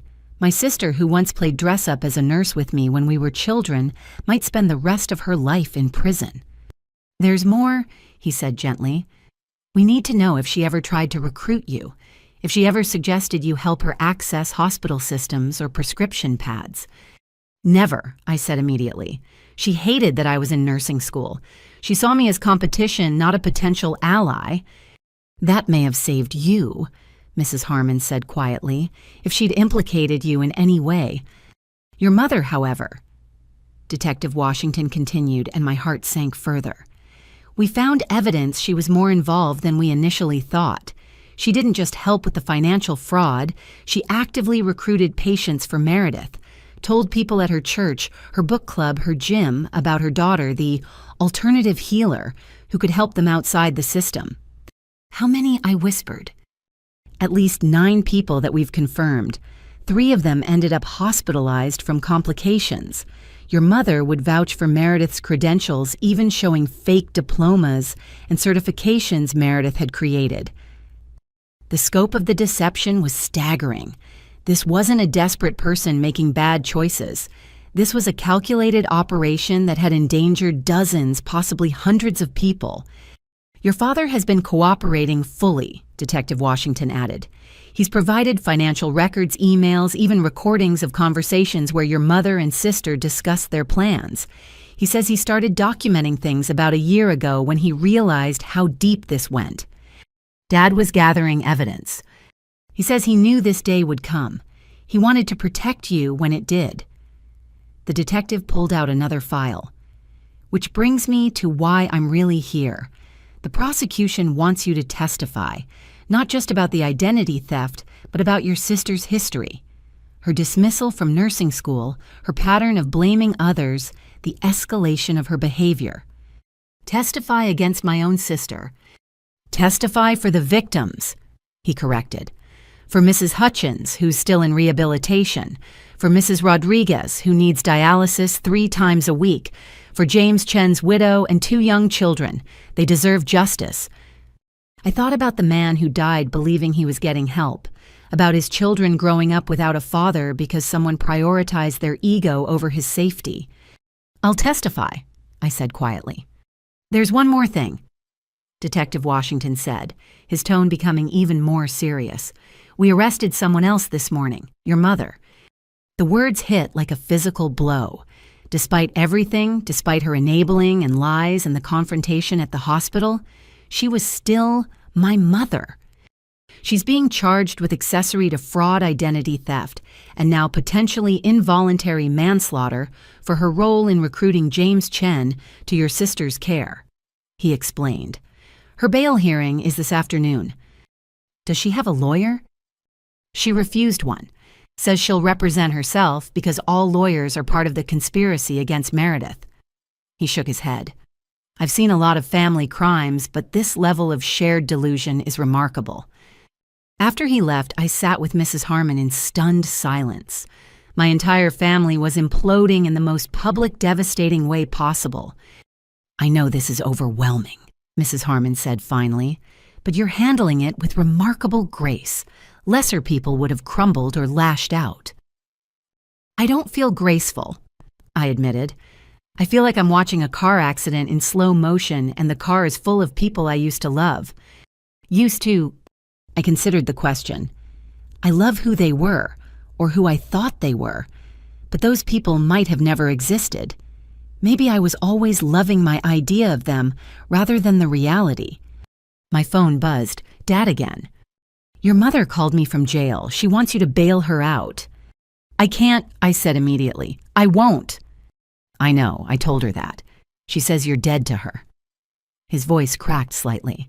"I'm sorry, sweetheart. No parent should ever say that to their child." "She chose Meredith," I said, surprising myself with how steady my voice was. "She's been choosing Meredith my whole life. This is just the final version of a choice she made decades ago." That evening, I attended my first Al-Anon meeting, though my family's addiction wasn't to substances, but to lies and enabling. The parallels were striking as I listened to others share their stories of loving people who'd chosen their addiction over reality, over family, over safety. My sister's addiction is to being right. I shared when it was my turn. To being special, misunderstood, persecuted. And my mother's addiction is to protecting that delusion. They've built an entire alternate reality where they're heroes and everyone else is a villain. And now people are dying because of it.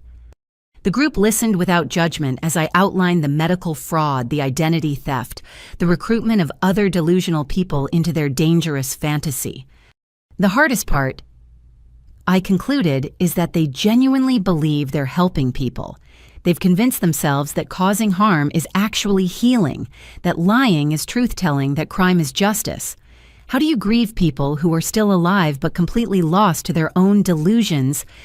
After the meeting, a woman approached me. She was older, with kind eyes and weathered hands. "My son was like your sister," she said. "Brilliant, charismatic, absolutely convinced he knew better than everyone else. He ended up in prison for running a Ponzi scheme, destroyed dozens of families' savings while believing he was a financial genius helping people. How did you cope?" "By accepting that the son I raised and the man he became were two different people. By testifying at his trial to protect his victims. By learning that love doesn't mean enabling and forgiveness doesn't mean forgetting." She squeezed my hand. "Your testimony might save lives. That matters more than family loyalty to people who've forgotten what family means." That night, I couldn't sleep. I kept thinking about James Chen's children, about Mrs. Rodriguez, hooked to a dialysis machine, about how many other victims might be out there afraid to come forward, or not even realizing they'd been harmed. At 3 a.m., I made a decision. I opened my laptop and began writing. To anyone who was treated by Meredith Sullivan or someone from Alternative Healers United. My name is Zoe Sullivan. Meredith is my sister. I'm a registered nurse at Riverside General Hospital, and I'm writing to urge you to seek legitimate medical care immediately if you received any treatment medication or medical advice from my sister or her associates. These individuals were not licensed medical professionals. Any medications they provided were illegally obtained and potentially dangerous. If you're taking anything they gave you, please bring it to a real doctor or pharmacist immediately for identification. I know my sister presented herself as caring and knowledgeable. I know she made you feel heard and understood in ways the traditional medical system might not have. But caring without knowledge is dangerous. Understanding without training can be fatal. Please don't let embarrassment or fear keep you from getting real help. The emergency room staff at Riverside General is aware of this situation and will treat you with compassion and without judgment. Your life matters more than pride. I'm sorry for what my family's delusions have cost you. I'm sorry for the trust that was betrayed and the harm that was done. But it's not too late to get proper care. Sincerely, Zoe Sullivan, RN. I sent it to Detective Washington asking him to distribute it through their investigation channels. Then I sent it to local news outlets, health departments, and community centers. By morning, my phone was flooded with responses.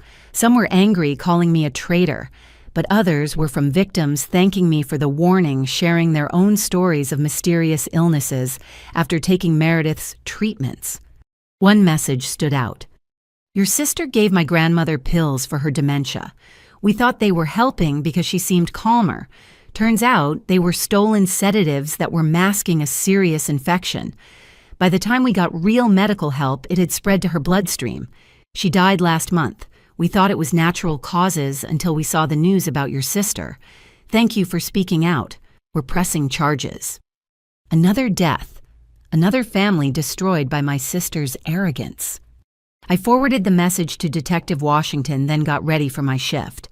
As I put on my scrubs, new ones properly purchased, legitimately earned, I thought about the oath I'd taken. First, do no harm. Meredith had inverted that oath, causing harm while believing she was helping. Mom had enabled that inversion, recruiting victims, while believing she was spreading healing. But their delusions didn't change reality. People were dead, others were damaged, families were shattered.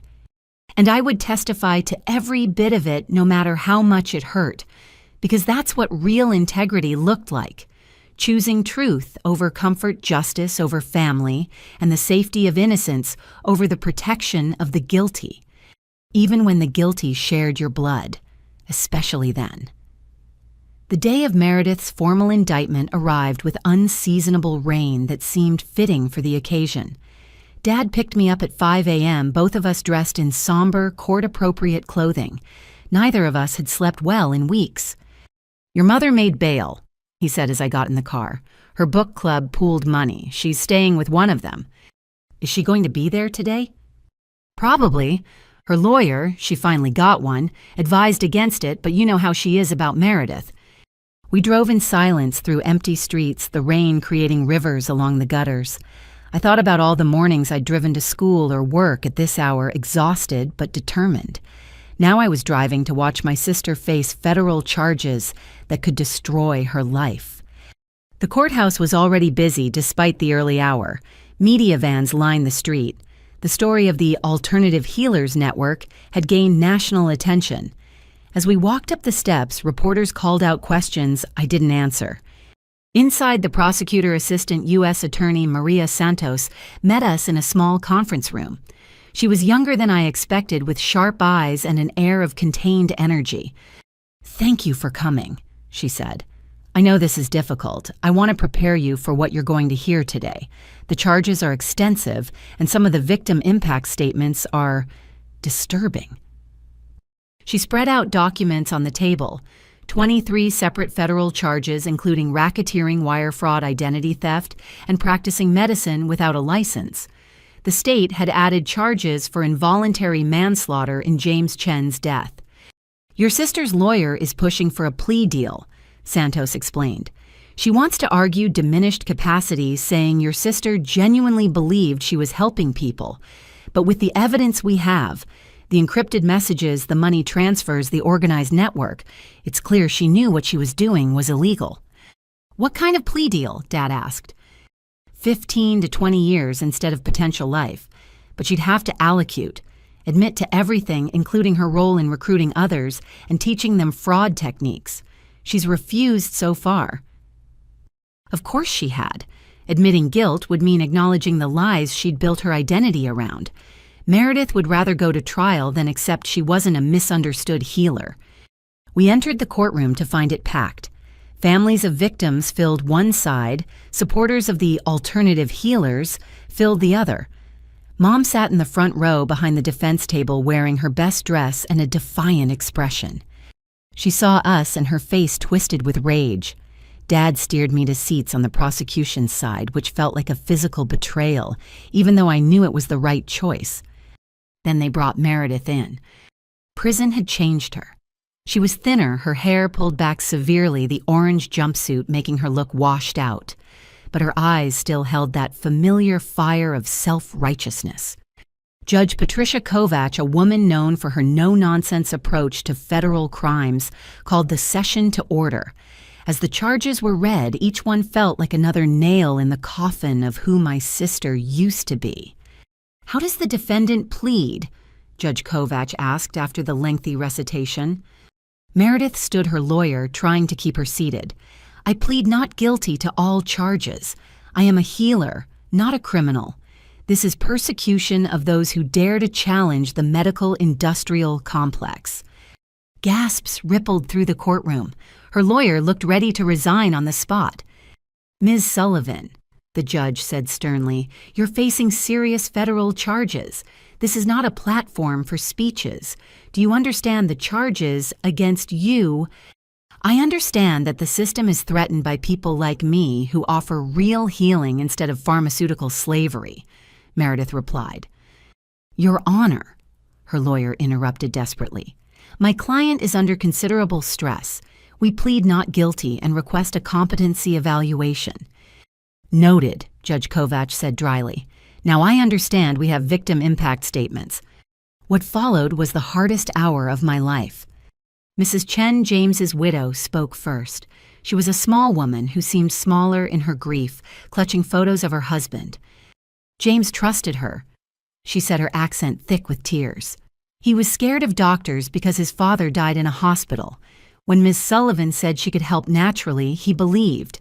He wanted to see our daughters graduate. Now they'll walk across that stage without their daddy because someone played pretend with his life. One after another, victims and their families spoke.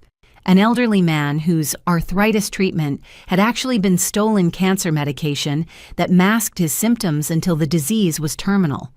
A young mother who'd been told her postpartum depression was toxins and given stolen antidepressants in dangerous doses, leading to a suicide attempt.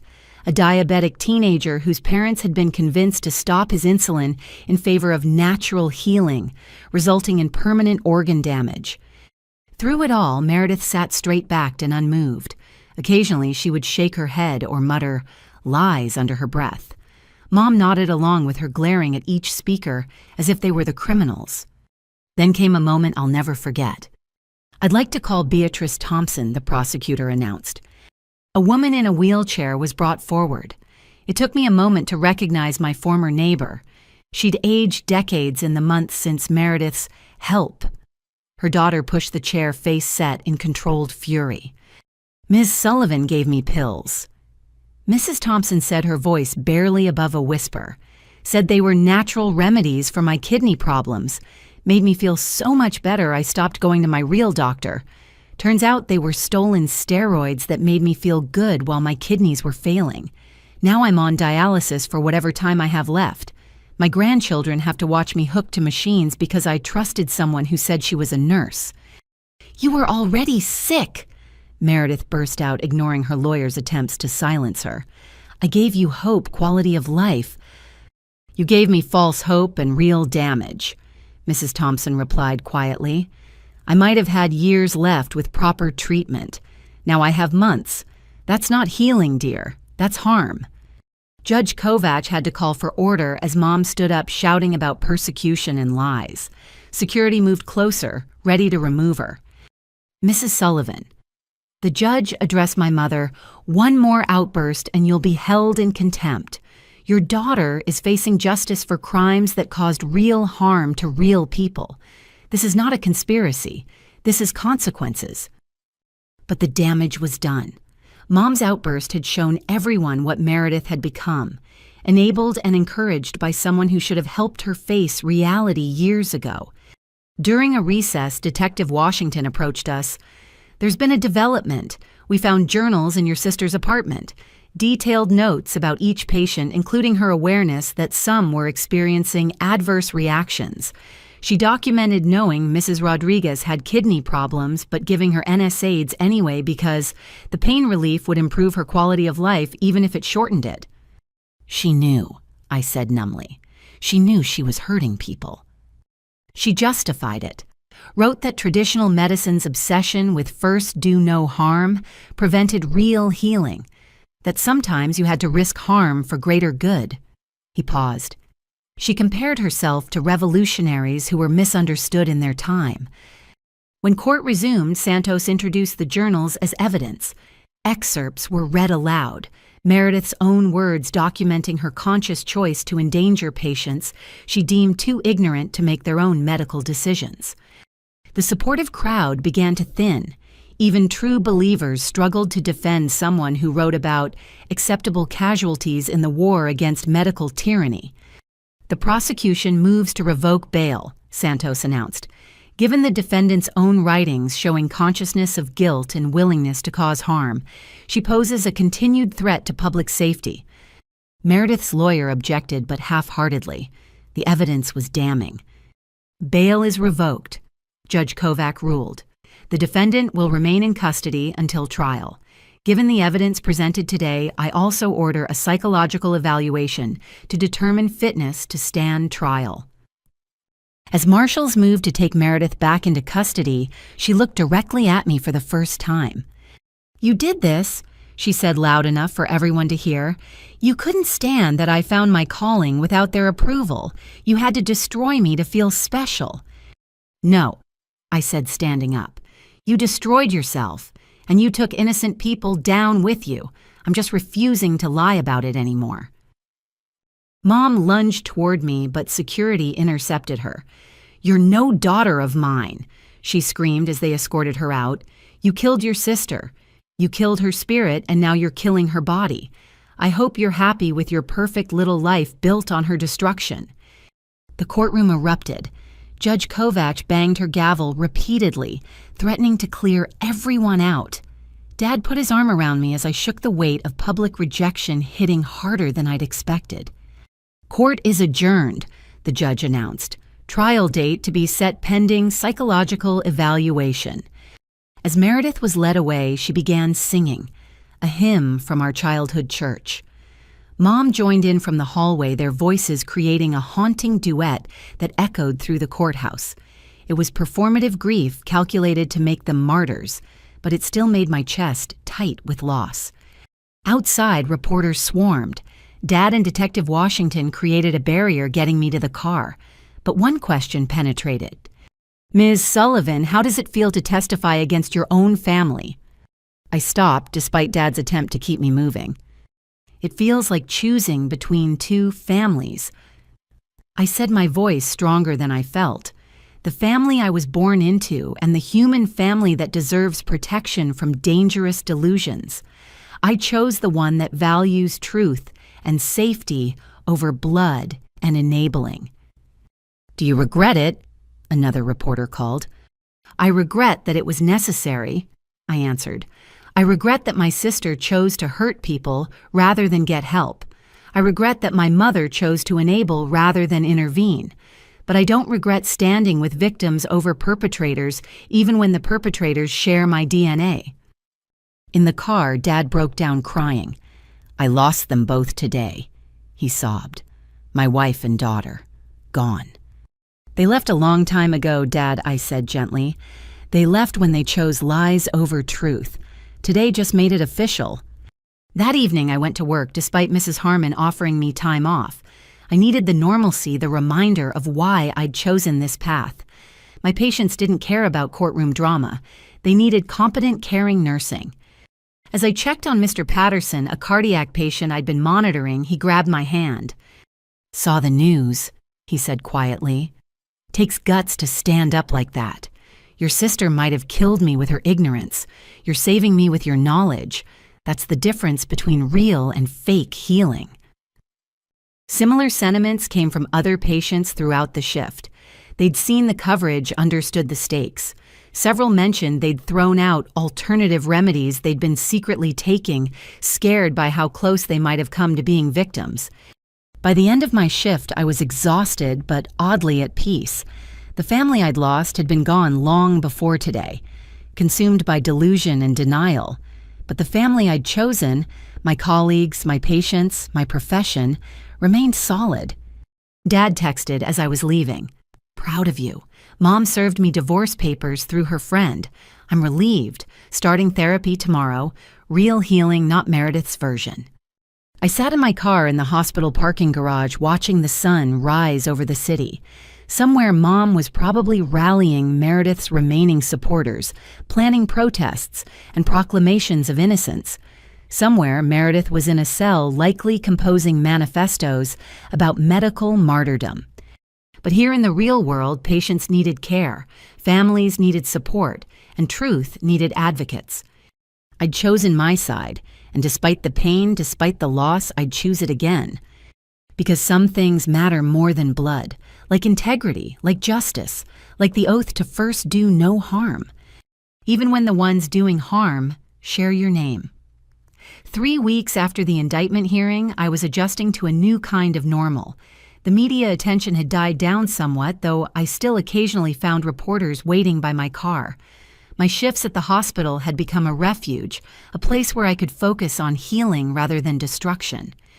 I was checking medication orders in the cardiac unit when Mrs. Harmon appeared with someone I didn't recognize, a well-dressed woman in her 60s with sharp eyes and perfect posture. "Zoe, this is Margaret Winters," Mrs. Harmon said. "She's the hospital's chief legal counsel, but more importantly, she has experience with situations like yours." Margaret extended her hand with a warm smile. 40 years ago, my brother ran a fake cancer clinic, convinced desperate people that coffee enemas and vitamin C could cure stage 4 tumors. I was fresh out of law school when I helped prosecute him. My eyes widened. "Your own brother?" "My own brother," she confirmed. 3 people died following his treatments. Dozens more delayed real care until it was too late. Family gatherings were tense after that. We sat in the break room as Margaret shared her story. The parallels were eerie.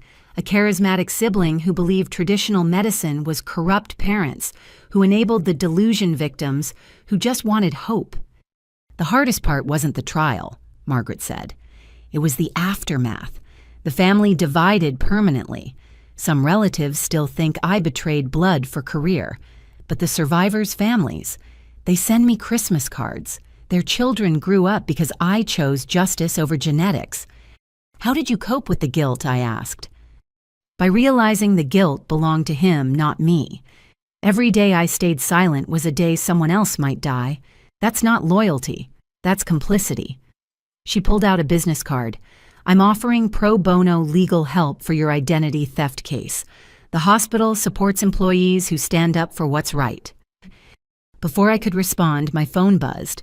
"Dad, Detective Washington needs us at the station. They found something at your mother's friend's house." An hour later, we sat in an interview room as Detective Washington laid out evidence bags on the table. Prescription pads, DEA number lists, patient files, and boxes of medication. "Your mother's friend Diane Morrison finally agreed to a search after her lawyer explained harboring evidence is a crime," he explained. "Your mother was storing Meredith's supplies there, but that's not the biggest discovery." He pulled out a laptop. "This contains correspondence between your mother and sister going back 5 years. They discuss strategies for discrediting you if you ever betrayed the cause, including plans to plant evidence of drug theft at your workplace. They were going to frame me, if necessary. There are detailed discussions about how to access your apartment, your locker at work, even your car. Your mother provided layouts and schedules. They saw you as the enemy long before recent events." I stared at the evidence of premeditated betrayal. While I'd been working myself to exhaustion protecting family secrets, they'd been planning my destruction as a contingency. "There's more," Detective Washington continued. "The laptop contains a list of potential victims. Elderly people in your mother's social circles, their medical conditions, and their financial situations. It was a targeting database." "Like they were shopping for victims," Dad said, his voice hollow. "Essentially, yes. People with good insurance but poor health literacy. Those estranged from family who might not have advocates. Your mother marked which ones were promising based on their vulnerability. One name on the list made my stomach drop. Agnes Chen, James Chen's mother. Next to her name, Diabetic Traditional Trust's Linda from church. She recruited her own friend's son, I asked. It appears so. Mrs. Chen mentioned your mother specifically recommended Meredith for James's care. He paused. We'll need to interview her again. This could upgrade your mother's charges to murder too. The room spun slightly. Murder. My mother might face murder charges for helping kill someone she'd known for years. I need air, I said. Outside the police station, I leaned against the building, trying to process the scope of evil I'd uncovered. This wasn't delusion or misguided helping. This was predatory behavior wrapped in the language of healing. "You okay?" a voice asked. I turned to find Mr. Rodriguez, my apartment super approaching with coffee and a concerned expression. "Saw your car, figured you might need caffeine," he said, offering me a cup. "Also wanted to thank you. My mother's kidney function is improving now that she's off those pills. Doctors say she might not need permanent dialysis if she keeps healing." "That's wonderful," I managed. "You saved her life by speaking up," he continued. "Whole buildings talking about it. Mrs. Peterson in 4B threw out some natural remedies your sister gave her last year. Turns out they were stolen thyroid medication. Could have killed her with her heart condition. Another near victim. How many more were out there?" "There's something else," Mr. Rodriguez said hesitantly. "Few of us have been talking. We want to testify at the trial, share our experiences, make sure justice happens. You don't have to. We want to. Your sister preyed on us because we trusted your family. Your mother vouched for her to us. They used our faith in neighbors against us. That's not right." Back inside, Detective Washington had more revelations. "We've been analyzing the financial records. Your sister was making significant money from this, nearly $200,000 in the past 2 years. From fake prescriptions, from consultations, medication sales, even fake medical supplies. She had a website on the dark web where people could order prescription drugs. She'd fill them using stolen credentials and ship them out.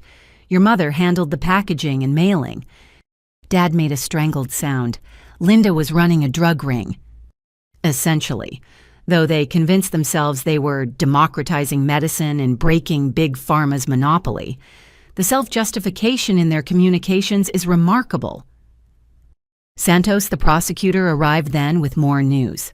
"Meredith's psychological evaluation is complete. She's been deemed competent to stand trial. No major mental illness, just narcissistic personality disorder and antisocial traits. So she knows right from wrong." "Completely. The psychologist noted she's highly intelligent, understands consequences, but believes laws shouldn't apply to her because she's special. Classic narcissistic thinking, but not insanity." "What about Mom?" I asked. "Her evaluation is scheduled for next week, but her lawyer is already preparing a defense that she was manipulated by Meredith." Santos shook her head. "Hard to sell when she was actively recruiting victims and managing finances." That evening, I attended another Al-Anon meeting. Word had spread about my situation, and the group had grown. Other healthcare workers facing similar family dynamics had joined. "My brother sells fake COVID cures online," one nurse shared. "Says his herbs work better than vaccines. I reported him to the FDA, and now my family won't speak to me." "My mother performed surgery in her garage," another said. "She was a nurse 30 years ago, thinks that qualifies her. I've called authorities multiple times, but she keeps moving, finding new desperate people. We were a club no one wanted to join, healthcare workers whose families had weaponized medical knowledge for profit and ego." After the meeting, Margaret Winters approached with another woman. "This is Dr. Patricia Chen," she said. "James Chen's sister. She wanted to meet you." I braced for anger, but Dr. Chen's eyes held only sadness. "Thank you for speaking out. My brother was stubborn about doctors, but he trusted your mother from church. If you hadn't come forward, we'd never have known the truth about his death. I'm so sorry for your loss. I said the words feeling inadequate. I'm angry, she admitted, furious that charlatans took advantage of his fears. But I'm grateful too. Your courage means other families won't suffer like ours. She handed me an envelope. My family wrote a letter supporting your position. We want the court to know we don't blame you for your family's crimes. You're a victim too. As she left, Margaret squeezed my shoulder. That's what I learned all those years ago. The real family isn't always blood. Sometimes it's the people who stand with you for truth, even when it costs everything. My phone lit up with a message from an unknown number. Against better judgment, I opened it. It was from someone claiming to be part of Alternative Healers United, but instead of threats, it was a confession. Your sister trained me. I thought I was helping people. Then my neighbor's kid almost died from pills I gave her. I'm turning myself in tomorrow, sending you this so you know you're right to stand against them. Some of us were fooled too. Don't let their poison spread further. I forwarded it to Detective Washington, then sat in my car processing the day's revelations. My mother and sister hadn't just crossed ethical lines. They'd obliterated them. They'd built a criminal empire on the suffering of others while wearing the mask of healers. But their exposure was creating ripples. Victims were finding voices. Other fake healers were reconsidering. The truth was spreading like antibiotics fighting infection. My phone rang, Mrs. Harmon. I wanted you to know the hospital board met today. They're creating a fund for victims of medical fraud named after James Chen. They want you on the advisory committee. I don't know if I'm qualified. You're uniquely qualified. You understand how predators exploit trust and medical ignorance. You can help us educate vulnerable populations. After we hung up, I looked at the hospital glowing in the evening light. Inside, real healing was happening. Qualified professionals were saving lives with knowledge and compassion. Outside, predators like my family were still hunting, but their shadows were shrinking. Each testimony, each exposed lie, each saved life pushed back against their darkness. I thought about Mr. Patterson, my cardiac patient, who'd mentioned throwing out suspicious remedies after hearing my story. About Mrs. Rodriguez, whose kidneys were healing now that she was free from toxic help. About future victims who might be saved because people were learning to question, to verify, to demand real credentials. My family had chosen to be predators. I'd chosen to be protection. And every day as I put on my legitimate scrubs and cared for patients with real knowledge, I proved that healing and harming were choices. I'd made mine, and I'd keep making it every day no matter how much it hurt. Because that's what real nurses do. We choose healing even when it means healing the wounds our own families created. 6 weeks had passed since the indictment hearing. I'd settled into a routine of working attending court preparation meetings and trying to rebuild some semblance of normal life. The trial date was set for 3 months out, giving both sides time to prepare what promised to be a complex case. I was finishing my Thursday night shift updating patient charts in the cardiac unit when my phone buzzed with an urgent text from Detective Washington. Major development. Can you come to the station after your shift? Bring your father if possible. 2 hours later, Dad and I sat across from Detective Washington and Assistant U.S. Attorney Santos. The detective's usually composed demeanor showed cracks of exhaustion and something else: disgust. We arrested 14 more members of Alternative Healers United last night, he began. Coordinated raids across 3 states. What we found... He paused, rubbing his temples. Your sister wasn't just a member. She was a founder. The whole network traces back to her and 2 others who met in online forums for failed medical students. Santos opened a folder filled with screenshots and documents. They called themselves the Trinity. Your sister Marcus Webb, who failed out of med school for selling drugs, and Jennifer Lawson, who lost her nursing license for patient abuse. Together, they built a network specifically designed to prey on vulnerable populations. How organized was it? Dad asked, though he looked like he didn't want to know the answer. Very. They had territories, shared resources, even a training manual your sister wrote. Santos pulled out a bound document, Liberation Medicine, a guide to healing outside the system. It's essentially a how-to guide for medical fraud. I flipped through pages filled with Meredith's familiar handwriting, chapters on forging documents, gaining patient trust, which medications to steal, how to explain away adverse reactions. It was a predator's handbook disguised as alternative medicine philosophy. "This is evidence of conspiracy," Detective Washington said. "But that's not why we called you here. During the raids, we found something else. Marcus Webb kept records of every transaction, every victim, including video recordings of some consultations." My stomach dropped. Video. He was paranoid about being betrayed, so he secretly recorded meetings, including one from last year where your sister and mother discussed. He paused, looking uncomfortable. "Discussed using you as a potential fall person if things went bad." He pulled out a tablet and hit play. The video was grainy but clear enough. Meredith and Mom sat in what looked like Mom's kitchen papers spread between them. "If the feds get too close, we pin the prescriptions on Zoe," Meredith said casually. "She has access to the hospital. We plant some stolen meds in her apartment, forge some documents with her signature. She's so self-righteous no one would believe her denials." "But she's your sister," Mom's voice protested weakly. "She chose the system over family," Meredith replied coldly. "That makes her the enemy. Besides, would you rather see me in prison or her temporarily inconvenienced? She'd probably get off with probation, first offense and all." "I suppose you're right," Mom agreed. "Family protects family, and she clearly doesn't understand that." The video continued with them discussing specific strategies: how to access my apartment, which medications to plant, how to forge my signature convincingly. They'd practiced writing my name, studied my work schedule, even discussed drugging me to make me appear impaired at work. I felt physically ill. While I'd been protecting them, they'd been planning my destruction as casually as planning dinner. "This changes things," Santos said after stopping the video. "This shows clear intent to frame you for their crimes. It upgrades the conspiracy charges and adds attempted obstruction of justice."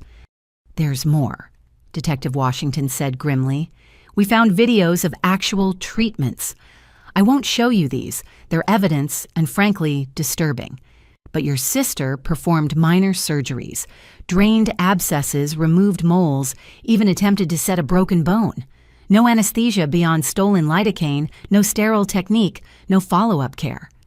"She was playing surgeon?" Dad asked, horrified. "She had a whole setup in a rented storage unit, called it her treatment center, charged hundreds of dollars cash for procedures that often led to severe infections. 3 people ended up hospitalized with sepsis from her surgeries."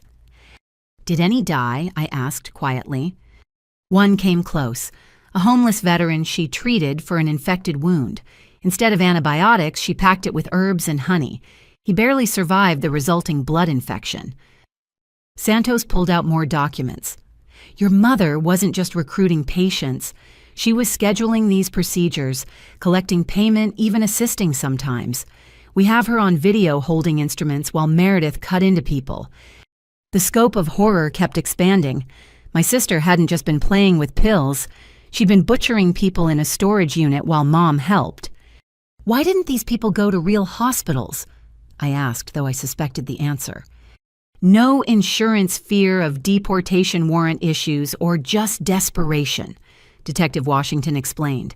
"Your sister specifically targeted people who couldn't or wouldn't seek legitimate care. The vulnerable and voiceless. Classic predator behavior." "What happens now?" Dad asked. "Given this new evidence, we're adding attempted murder charges for the surgical victims conspiracy to obstruct justice for the plan to frame Zoe, and federal racketeering charges that could result in life imprisonment." Santos's voice was hard. "Your sister and mother are looking at dying in prison if convicted on all counts." "What about bail?" I asked. "Mom's still out." Detective Washington's expression darkened. "About that, we can't find her. She didn't show up for her check-in yesterday. Her ankle monitor was found cut off at a rest stop 50 miles north. We have a federal warrant out for her arrest." Mom was on the run. The woman who'd raised me, who'd made my school lunches and attended my concerts, was now a federal fugitive. We've frozen all known accounts and flagged her passport, but he trailed off. But you think someone's helping her? I finished. The Alternative Healers Network is extensive. She could be hiding with any of dozens of sympathizers. We're monitoring communications, but these people learned to be careful after the arrests. My phone buzzed, a text from an unknown number that simply read, "Check your email." With trembling fingers, I opened my email to find a message from Mom's account. "Zoe, by the time you read this, I'll be somewhere you and your government handlers can't reach. You've destroyed everything. Your sister, our family, the movement to help people failed by corrupt medicine. I know you think you're some kind of hero, but you're a traitor. You chose them over us. You put your own sister in a cage and helped them hunt down people whose only crime was caring too much. Meredith was special. She saw beyond the lies of big pharma and corporate medicine. She helped people everyone else abandoned. And you destroyed her out of jealousy and spite. I'll never forgive you. When Meredith gets out, and she will because truth always wins, we'll rebuild. The movement will continue. People need what we offer, what you're too brainwashed to understand. Don't try to find me. You're no daughter of mine. You killed that relationship when you betrayed blood for a paycheck and approval from your corporate masters. Remember this: every person who suffers because they can't afford your precious, legitimate health care is on your hands now. You protected the system that kills thousands through neglect and greed. I hope your scrubs feel like chains. Linda. I read it twice, each word a calculated wound. Even facing federal charges, even caught on video planning to frame me, she maintained the delusion.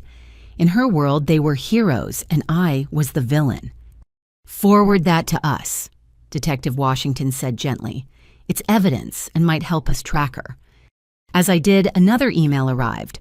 This one had no words, just a photo attachment. I opened it to find a picture of Mom standing in front of a mobile home somewhere rural mountains in the background.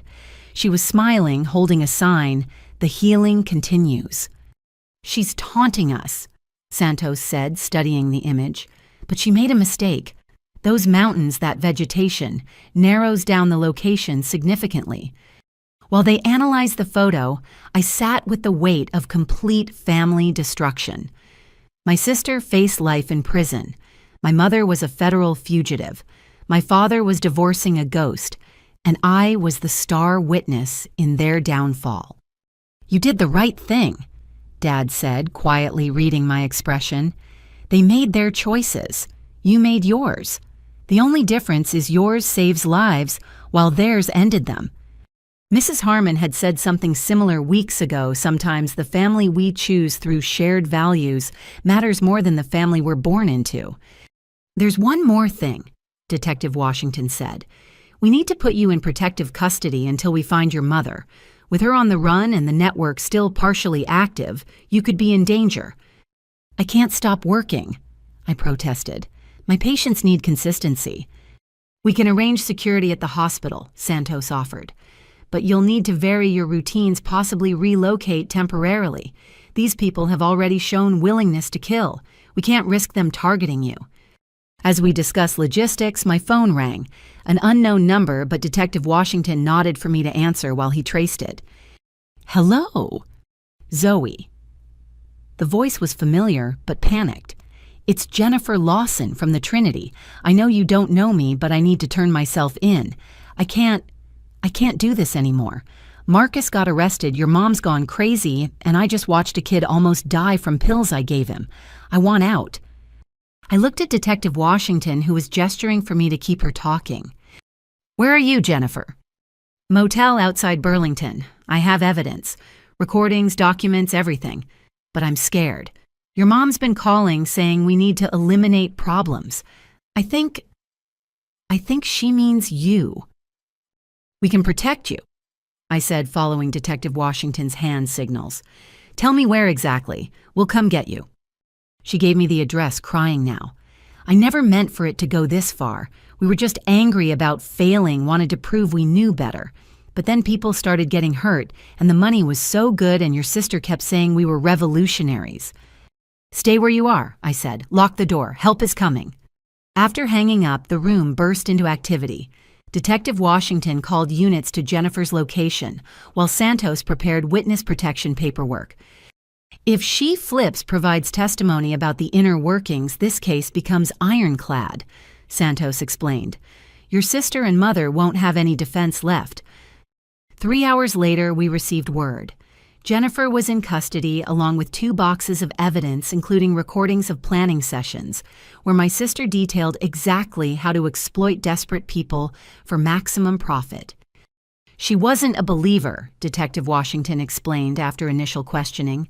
She was a con artist who found the perfect mark, people who desperately wanted to believe alternative medicine could save them. Your sister provided the delusion, but Jennifer provided the business model. The betrayal went deeper than ideology. It was calculated predation wrapped in the flag of medical freedom. That night, in a safe house arranged by the FBI, I lay awake thinking about the video of Mom and Meredith planning to frame me, the casual cruelty of it, the easy willingness to destroy me to save themselves. I'd protected them for so long, made excuses, kept secrets, and they'd been willing to send me to prison as a backup plan. But their plan had failed. Their network was crumbling. Their victims were finding justice. And somewhere in the darkness, Mom was running, but she couldn't run from the truth forever. The arrest was over. The trial was coming. And I would testify to every single crime, no matter how much it hurt. Because that's what you do when family becomes predator. You become prey no more. The safe house was a modest apartment in a quiet suburb 40 minutes from my usual life. Plain furniture, basic necessities, and FBI agents rotating shifts in unmarked cars outside. I'd been there a week when Detective Washington arrived with news.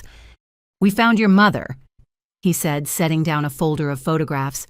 "She was hiding at a compound in Montana run by an anti-government group that believes modern medicine is population control. They call themselves sovereign healers." The photos showed Mom being led away in handcuffs, looking haggard but defiant. Behind her, FBI agents were carrying boxes of evidence from a building labeled Natural Freedom Clinic. She wasn't just hiding, Detective Washington continued. She was actively practicing, setting up a new network with the group there. We found prescription pads, stolen medications, even plans to expand operations to 3 neighboring states. She couldn't stop, I said, not really surprised. Even facing federal charges, she had to keep playing doctor. It's worse than that. The group she was with, they're connected to militia movements, anti-vaccine, anti-government, convinced that medical licensing is tyranny. Your mother was becoming their medical coordinator, planning to train others in what she called liberation healing. Dad, who'd been staying in his own protective custody arrangement, looked older than his years. Linda always had to be part of something bigger than herself. I guess domestic terrorism was the natural evolution. Santos arrived with more updates. Jennifer Lawson has been extremely cooperative. She's provided recordings, documents, even passwords to encrypted communications. Your sister's trial is going to be devastating for the defense. What about Mom's new charges, I asked. Federal flight violating bail conditions operating across state lines, and now potential terrorism charges for planning to attack medical facilities with the militia group. She paused. She's looking at life without parole if convicted on everything. That evening, I was allowed a supervised video call with Mrs. Harmon. The hospital had been supportive beyond my expectations, holding my position and providing security for when I could return. "Your patients ask about you constantly," she said warmly. "Mr. Patterson says to tell you he's following all medical advice to the letter. No more internet remedies." "How's the hospital handling the publicity?" I asked. The media attention had been intense after Mom's capture. "We're using it as an educational opportunity. The James Chen Memorial Fund has raised over $200,000 for medical fraud victim support. We're creating programs to help vulnerable populations identify fake medical practitioners." She smiled. You've turned a personal tragedy into public good. I just told the truth, I said. Sometimes that's the most revolutionary act of all. After the call, I sat with the weight of change. In trying to destroy me, my family had created a movement against medical fraud. Their victims were finding voices. Other fake healers were being exposed. The darkness they'd operated in was flooded with light. My phone buzzed with a text from a number I recognized, Diane Morrison, Mom's friend who'd hidden evidence. "I'm sorry," it read. "I believed their lies about helping people. I see now what they really were. I'm testifying for the prosecution. Your mother used my trust to hurt people. That's unforgivable." Another ally from unexpected places. Mom's network of enablers was becoming a network of witnesses against her. Detective Washington returned the next day with Jennifer Lawson's full confession. Reading it was like seeing inside my sister's mind through a dark mirror. Meredith was brilliant at manipulation, Jennifer had stated. She could make you believe that laws were just suggestions, that credentials were oppression, that causing harm was actually healing if you framed it right. She'd say things like, "Sometimes the body needs trauma to remember how to heal itself," when patients had adverse reactions. The confession detailed their recruitment strategies, targeting angry, failed medical students and healthcare workers who'd lost licenses. They specifically looked for people with just enough knowledge to be dangerous, but not enough wisdom to be safe. "She turned our failures into weapons," Jennifer said. "Made us believe we were special, misunderstood, held back by jealous establishments. Then she aimed us at vulnerable people like guided missiles." There were financial details, too. The network had made over $3 million in 2 years. Money laundered through fake wellness centers, supplement companies, and educational workshops where they trained others in their methods. "Your sister talked about franchising," Jennifer revealed, "making Alternative Healers United into a nationwide movement. She had plans for merchandise, a documentary, even a book deal. She saw herself as a guru, not a criminal."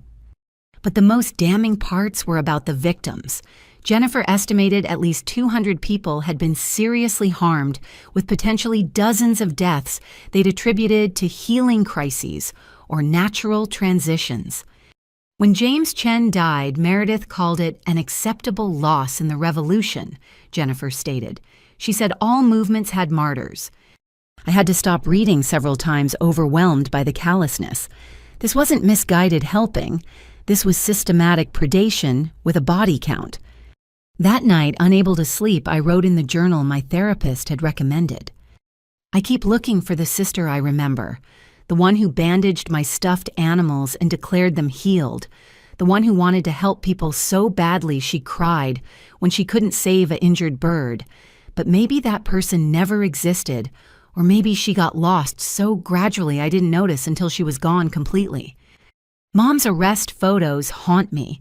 She looked proud, like she was being persecuted for righteousness rather than prosecuted for crimes. Even caught red-handed, she clings to the delusion. I wonder if she even remembers who we used to be before the lies consumed everything. Dad asked me yesterday if I regret starting this by reporting Meredith. I don't. Every day brings news of another victim, found another fake healer, exposed another vulnerable person saved from their predation. My family chose to be a cancer. I chose to be treatment. It hurts, but healing often does. The next morning brought unexpected visitors. A secure video call connected me with 3 women I'd never met, but instantly recognized. The other witnesses against my family. "We wanted to thank you," Mrs. Chen said, James's widow. "Your courage gave us courage. Your voice gave us voices." Mrs. Rodriguez nodded from her wheelchair. "My daughter says my kidney function is improving. The doctors think I might avoid permanent dialysis. That's because of you speaking truth." The third woman introduced herself as Patricia Hoffman, mother of the teenager whose diabetes had been mismanaged by Meredith. "My son is alive because you stood up. He's back on proper insulin, back in school, talking about becoming a real doctor to help kids like him." "We're all testifying," Mrs. Chen continued. all the victims and families. Your mother and sister won't be able to deny the harm they caused when dozens of us speak truth." After they logged off, I sat with the strange comfort of shared purpose. My biological family was gone, but something new was forming. Bonds forged by truth and survival, by choosing justice over comfortable lies. Detective Washington arrived that afternoon with final preparation materials for the trial now just 2 weeks away. The evidence was overwhelming: financial records, videos, confessions, victims, and the damning manual my sister had written. "The defense is trying for an insanity plea," he explained, "claiming your sister suffered from delusional disorder, genuinely believing she was helping." Will it work? Not with Jennifer's testimony and the financial evidence. Hard to claim insanity when you're carefully laundering money and planning to frame your sister for crimes. He paused. "Your testimony will be crucial. You knew her before and during. You can speak to her capacity for manipulation versus delusion." "She knew," I said firmly. "Maybe she convinced herself it was justified, but she knew. The video of her planning to frame me proves it. You don't frame someone for crimes you genuinely believe are heroic acts." That evening, the FBI allowed me a supervised visit to my apartment to collect belongings. The place felt foreign, like a museum of who I used to be. My scrubs hung in the closet, waiting for their owner to return. Medical textbooks lined shelves, testament to the legitimate education my sister had scorned. In my mailbox, among bills and junk mail, was a letter with no return address. Inside, my sister's handwriting. "Zoe, by the time you read this, you'll have destroyed everything I built. I hope you're satisfied. You always were the good one, the rule follower, the one who colored inside the lines. I tried to show you there was freedom outside those lines, but you chose chains instead. They'll paint me as a monster and you as a hero, but we both know the truth. I helped people you'd have let die in emergency room waiting areas. I gave hope to the hopeless while you gave them bills they couldn't pay. When I get out, and I will because truth always wins, I'll rebuild. There are thousands who believe in what we started. You can cage my body, but not the movement. Natural healing will prevail over your pharmaceutical slavery. Enjoy your victory. It's temporary. Everything built on lies is. Your sister in blood, if not in spirit, Meredith." I showed it to Detective Washington, who bagged it as evidence. "Still playing the victim," he noted. "Even facing life in prison, she can't admit fault." "She never could," I said. "It was always someone else's fault. Failed a test teacher, was biased. Lost a job, boss was threatened. Caught stealing, forced by circumstances. I think accountability physically pains her." 2 days before the trial, I was cleared to return to work with security. Walking into Riverside General felt like coming home. My colleagues embraced me. Patients welcomed me back, and for 12 hours I remembered why I'd chosen legitimate medicine over my family's dangerous fantasies. "You look good," Mr. Patterson said during rounds. "Stronger, like you've been through fire and survived." "Something like that." I agreed, checking his chart. His numbers were excellent, his recovery on track. "You know what's funny?" he said. "I used to think doctors and nurses were just in it for money. Your sister's story made me realize the real ones could make more money doing fake medicine with less accountability. You choose the hard path because it's right, not profitable." That night, Dad called with his own pre-trial thoughts. "I've been thinking about when you girls were young," he said. "You'd play hospital for hours, but even then there were differences. You'd carefully check your stuffed animal's symptoms, give them pretend medicine on schedule. Meredith would declare them cured with magic touches and get angry when you said healing took time." "I remember," I said softly. I should have seen it then. The need for instant gratification for being special without effort. But I was too busy keeping peace to notice the patterns. He sighed. "I failed you both in different ways. Her by enabling you by not protecting."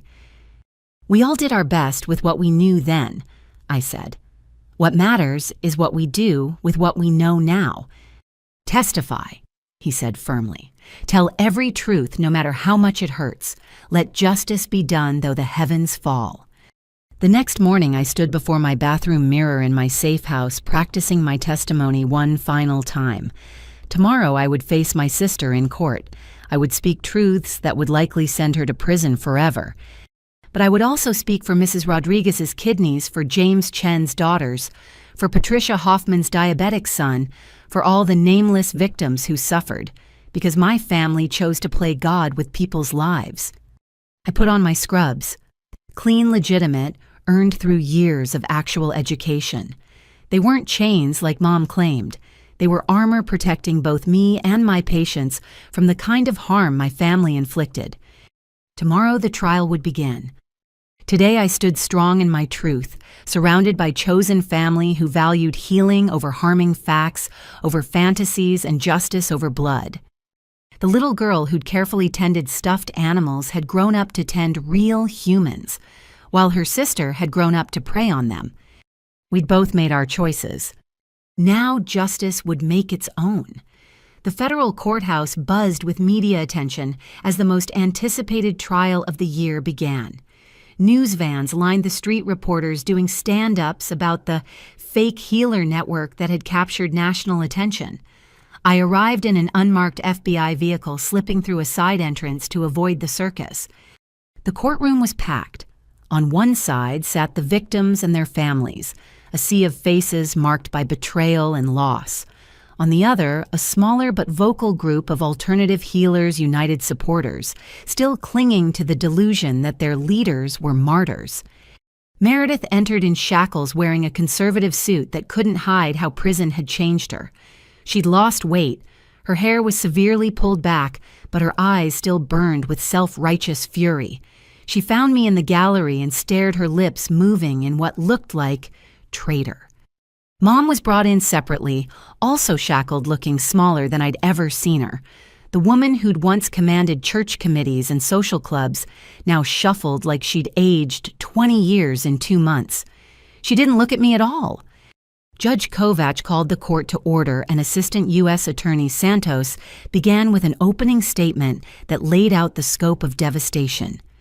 The defendants didn't just pretend to be medical professionals, she said, standing before the jury. They built a criminal empire on the suffering of society's most vulnerable. They targeted the elderly, the poor, the desperate. They promised healing and delivered harm, hope, and delivered death. She presented the numbers: over 300 identified victims across 7 states, 43 hospitalizations directly linked to their treatments, 4 confirmed deaths with potentially dozens more being investigated. This wasn't misguided alternative medicine, Santos continued. This was calculated predation. The defendants kept detailed records of their victims' finances, their fears, their isolation from family. They knew exactly who to target and how to exploit them.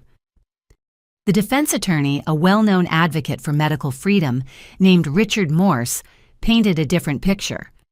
My clients are healers persecuted by a system that prioritizes profit over people, he argued. They saw suffering the medical establishment ignored and tried to help. Yes, they made mistakes, but mistakes born of compassion aren't crimes. Objection, Santos said. Counsel is arguing facts, not in evidence. Sustained, Judge Kovach ruled. Mr. Morse, save your characterizations for closing arguments. The first week of testimony was devastating. Victim after victim took the stand, each story a portrait of trust betrayed. Mrs. Rodriguez testified from her wheelchair about the kidney damage from NSAIDs my sister prescribed, despite knowing her condition. She said the pain relief would improve my quality of life. She never mentioned it might end my life. James Chen's widow could barely speak through tears as she described her husband's final days. He trusted them because they said they understood his fear of hospitals. They used his trauma from his father's death against him. Now my daughters have the same trauma from losing their father. Patricia Hoffman's son, now 17 and healthy, spoke about nearly dying from diabetic ketoacidosis. They told my mom insulin was poison, that their herbs would cure me naturally. I was in a coma for 3 days. I missed my sophomore year recovering. But it was Mrs. Hutchins, the elderly woman with dementia, who provided the most heartbreaking testimony. Her daughter had to speak for her as the drug interaction had worsened her cognitive decline. "My mother doesn't remember my name most days," she said, "but she remembers the nice lady who gave her pills that would help her feel better. She asks for her, sometimes wants to thank her for being so kind." Through each testimony, Meredith sat unmoved, occasionally shaking her head or whispering to her lawyer. Mom kept her eyes down, but I could see her hands trembling. When Jennifer Lawson took the stand as the prosecution's star witness, the courtroom went silent. Her testimony over 3 days laid bare the entire operation. "Meredith called us soldiers in the war against medical tyranny," she testified. She said some casualties were inevitable in any revolution. When patients died or were harmed, she'd say they were martyrs to the cause. She produced recordings of planning sessions where my sister discussed targeting specific demographics, maximizing profit, and avoiding detection. In one chilling excerpt, Meredith could be heard saying, "The beautiful thing about the desperate is they'll believe anything if you say it with enough conviction." "Did the defendant know she was causing harm?" Santos asked. "She knew," Jennifer said firmly. "She kept what she called outcome files, tracking who got better, who got worse, who died. She used the data to refine her approaches, not to help people, but to avoid getting caught." The defense tried to discredit Jennifer as a bitter conspirator trying to reduce her own sentence, but the evidence spoke louder than their objections. Then came my turn. Walking to the witness stand felt like walking through molasses. Every step was heavy with the weight of what I was about to do. I placed my hand on the Bible, swore to tell the truth, and looked directly at my sister for the first time since the trial began. "State your name for the record," Santos prompted. "Zoe Sullivan. I'm a registered nurse at Riverside General Hospital and the defendant, Meredith Sullivan's sister." For 2 days, I testified about our childhood, her dismissal from nursing school, the escalation of her behavior, and the destruction she'd wrought on our family and countless others. "Did your sister ever express doubt about her methods?" Santos asked. "No," I said clearly. She was absolutely convinced she was right and everyone else was wrong. When confronted with evidence of harm, she'd blame the patient for not following directions or having weak constitution.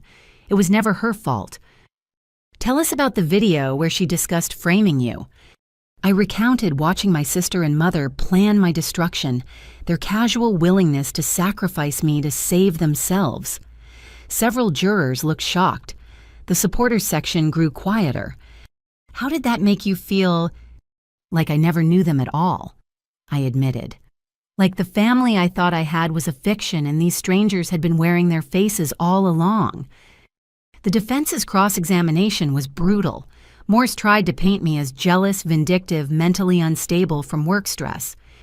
"Isn't it true you were always competing with your sister?" he pressed. "No," I said firmly. "I was surviving while she was enabled. There's a difference between competition and self-preservation."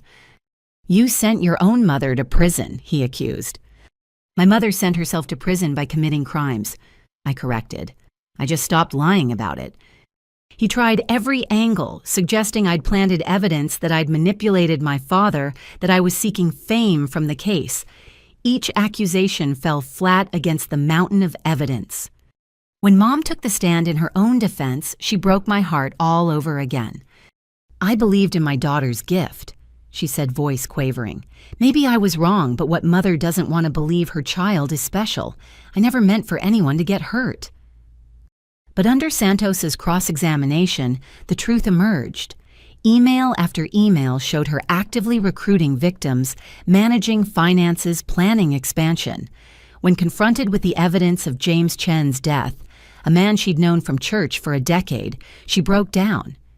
"I thought he just needed someone to listen." She sobbed. "Meredith said she could help his diabetes naturally. I didn't know. I couldn't have known. You knew she wasn't licensed, Santos pressed. You knew the medications were stolen. You knew people were being harmed. Yet you continued recruiting victims. Why? Because I'd already sacrificed everything, Mom burst out. My reputation, my relationships, my other daughter. If I admitted Meredith was wrong, what had it all been for? The admission hung in the air. She'd known the truth but chose the lie because the cost of honesty was too high. Meredith's testimony was a master class in narcissism. She spoke for hours about her theories, her persecution, her noble intentions. Not once did she express remorse for the victims. Do you feel responsible for James Chen's death? Santos asked directly. I feel sad that the medical establishment failed him so thoroughly that he had to seek help outside their system, Meredith replied. His death is on their hands, not mine. What about Mrs. Rodriguez's kidney failure? She was already sick. I gave her quality of life. Sometimes that's more important than quantity. With each answer, she damned herself further. The jury saw not a misguided healer, but a predator without conscience. After 3 weeks of testimony, closing arguments brought everything full circle. The defendants want you to believe they're healers, Santos told the jury, but healers don't prey on the vulnerable. They don't steal identities, forge prescriptions, or plan to frame family members. They don't keep files on who they've killed. They don't build criminal networks spanning multiple states. What the defendants did wasn't healing, it was hunting. And their prey were people who trusted them most. Morse made a passionate plea for understanding, for seeing alternative medicine as valid for recognizing desperation rather than criminality. But his words rang hollow after weeks of devastating evidence. The jury deliberated for just 6 hours. On all counts guilty. The word echoed through the courtroom 47 times as each charge was read. Meredith stood stoic, but I saw her hands shaking. Mom collapsed, sobbing. Judge Kovacs scheduled sentencing for the following month, remanding both defendants to custody as flight risks. As marshals led them away, Meredith turned to look at me one last time. I expected hatred, but instead saw something worse. Pity. You'll never understand, she mouthed. Never. She was right. I'd never understand choosing ego over ethics, delusion over truth, harm over healing. And I was grateful for that inability. Outside the courthouse, victims and families gathered. Mrs. Chen hugged me tightly. Justice, she whispered. It won't bring James back, but it stops them from taking anyone else. The media wanted statements, but I was done talking. Dad and I slipped away to a quiet restaurant where we sat in exhausted silence. It's over, he said finally. The trial is, I corrected. The healing is just beginning. 2 months later at sentencing, Judge Kovacs delivered justice with measured words. The defendants built an empire on suffering while claiming to relieve it. They betrayed the most sacred trust, that between healer and patient. They corrupted family bonds, turning mothers into recruiters and sisters into potential scapegoats. Meredith received life without parole for the racketeering, fraud, and deaths. Mom got 25 years for her role as accomplice and recruiter. Neither showed remorse. Even facing life in prison, they maintained they were martyrs to a noble cause. 1 year later, I stood before a graduating class of nursing students at my alma mater, invited to speak about ethics and healthcare. The auditorium was packed, these fresh faces, eager to begin their careers in healing. A year ago, my sister was sentenced to life in prison for crimes committed while pretending to be a nurse. I began letting the weight of that statement settle. She believed that wanting to heal was enough, that good intentions justified any action, that formal education was oppression rather than preparation. I could see some students shifting uncomfortably, perhaps recognizing their own moments of frustration with difficult coursework or demanding instructors. Every pharmacology exam you've stressed over, every clinical hour you've completed, every care plan you've meticulously written, these aren't hurdles to prevent you from helping people. They're tools to ensure you can help safely, effectively, and ethically. I told them about Mrs. Rodriguez, whose kidney function had finally stabilized after months of proper treatment, about Patricia Hoffman's son, now a pre-med student, determined to become the kind of doctor who listens to patients while maintaining medical standards, about the dozens of victims who'd found their voices through the trial. The difference between healing and harming often comes down to knowledge, humility, and accountability. I continued. My sister had none of these. She had certainty without competence, pride without preparation and excuses, instead of ethics. After my speech, Professor Coleman found me in the hallway. She'd aged visibly since the trial, carrying the weight of having taught both miracle and monster. That was powerful, she said. I've made it required viewing for all my ethics classes. Students need to understand that good intentions without proper knowledge are just another form of harm. We walked to her office where she showed me letters from nursing programs across the country. The case had sparked a national conversation about medical fraud leading to stricter verification systems and better education about identifying fake practitioners. Your family's crimes might save more lives than they took, she said gently. Cold comfort, I know, but still. That evening, I attended my monthly support group meeting. Healthcare workers dealing with family members who'd committed medical fraud. Our small group had grown to 15 each, with our own story of choosing professional ethics over family loyalty. My brother's parole hearing is next week. Shared Maria, an ER doctor whose brother had sold fake cancer cures. He wants me to testify that he's reformed, but his letters are still full of conspiracy theories about big pharma. How do you know when someone's really changed versus just saying what they need to for freedom? You look at actions, not words, suggested Tom, a pharmacist whose mother had run an illegal pill mill. My mom says all the right things now, but she still refers to her victims as customers. Real change means acknowledging harm, not just regretting consequences.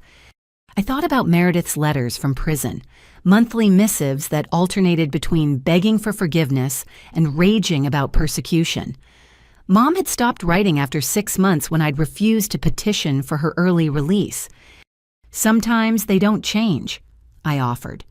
Sometimes the best we can do is accept that the person we loved and the person they became are irreconcilable. We mourn the first while protecting others from the second. After the meeting, I drove to Riverside General for my shift. I'd been promoted to charge nurse of the cardiac unit, finding purpose in legitimate healing. Mrs. Harmon had become a mentor and friend, guiding me through the complex journey of rebuilding life after public family destruction.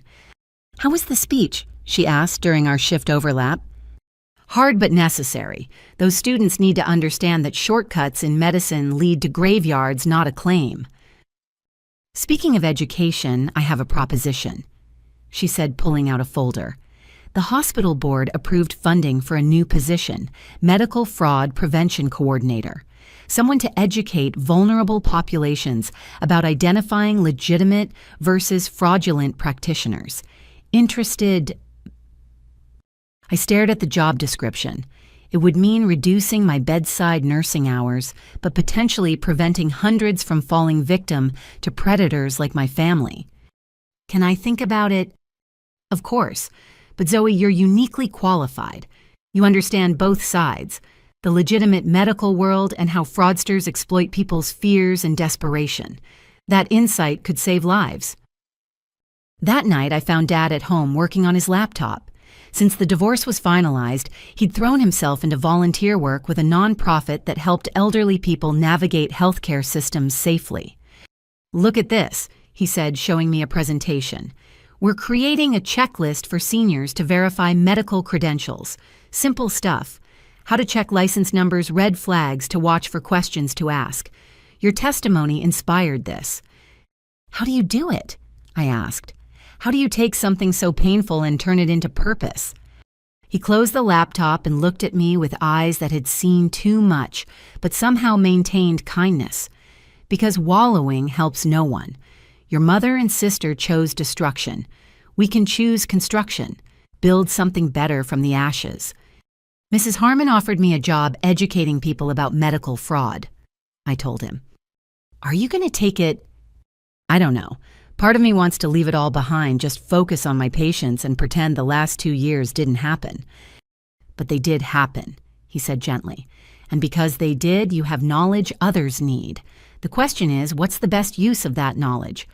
That weekend, I visited James Chen's grave with his widow and daughters. It had become a quarterly ritual, a way to remember why the fight against medical fraud mattered. He would have been 54 today, Mrs. Chen said, placing fresh flowers. The girls are doing well. Honor roll soccer championships. He would have been so proud. Mom's teaching us to ask questions now, the older daughter Sophie added. To verify everything even when people seem nice. She says trust should be earned with credentials, not just kindness. Your father's death is teaching others to live more safely, I told them. It's not fair or right, but it's something. Auntie Zoe, the younger daughter Lisa, asked, "Why did your sister hurt people?" I'd struggled with this question for 2 years. I think she got lost. She wanted to be special so badly that she convinced herself lies were truth and harm was help. When people told her she was wrong, she decided they were enemies rather than accepting she needed to change. That's sad, Lisa said simply. Yes, I agreed. It is. Driving home, I made my decision. I called Mrs. Harmon. I'll take the position, I said, but I want to keep some clinical hours. I need to remember why real medicine matters while teaching others to identify fake versions.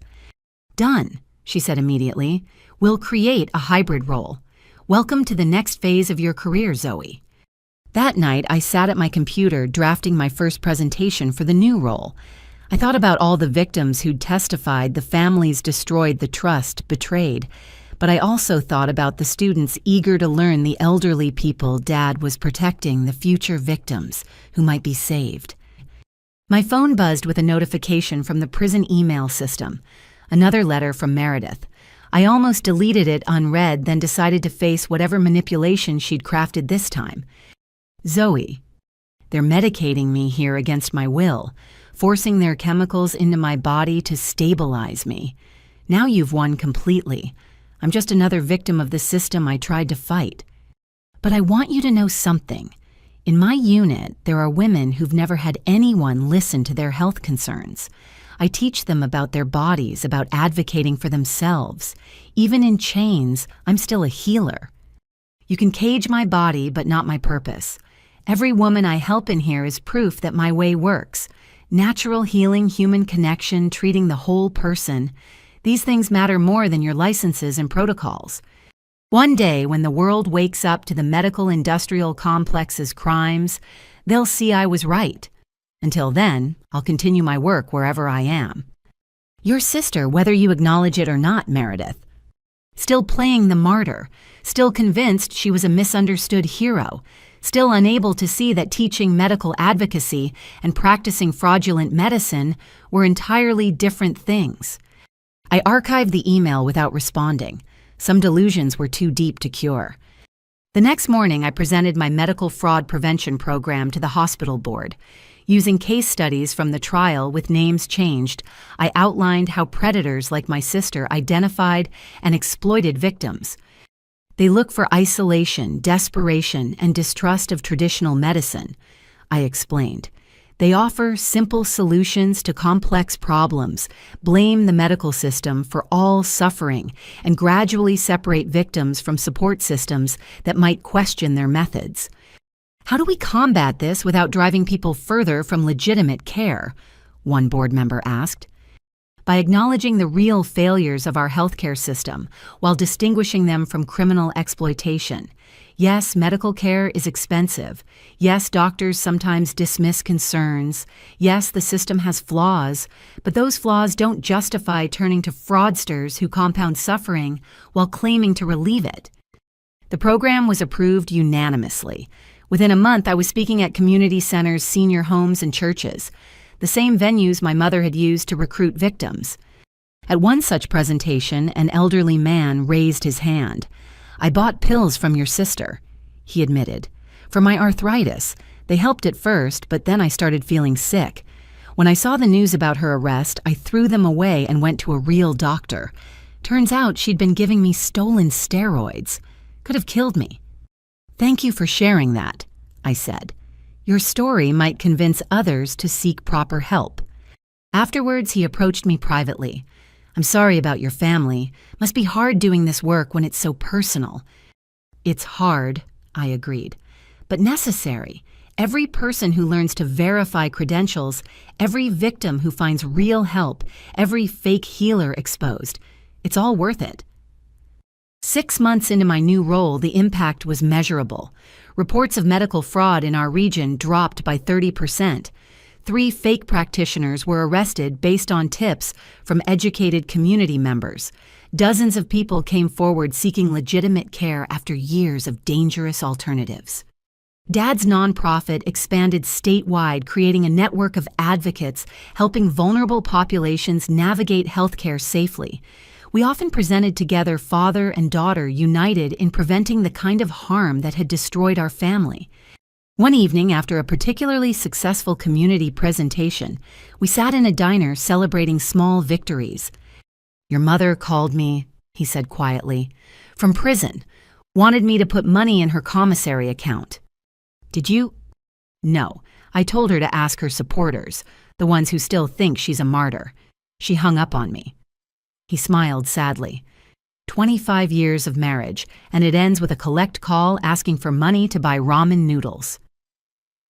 Do you ever regret it, the divorce, the testimony, all of it? I regret not acting sooner, he said. I regret every victim who suffered while I kept silent, but leaving her protecting others from her never. My phone buzzed with a text from Patricia Hoffman.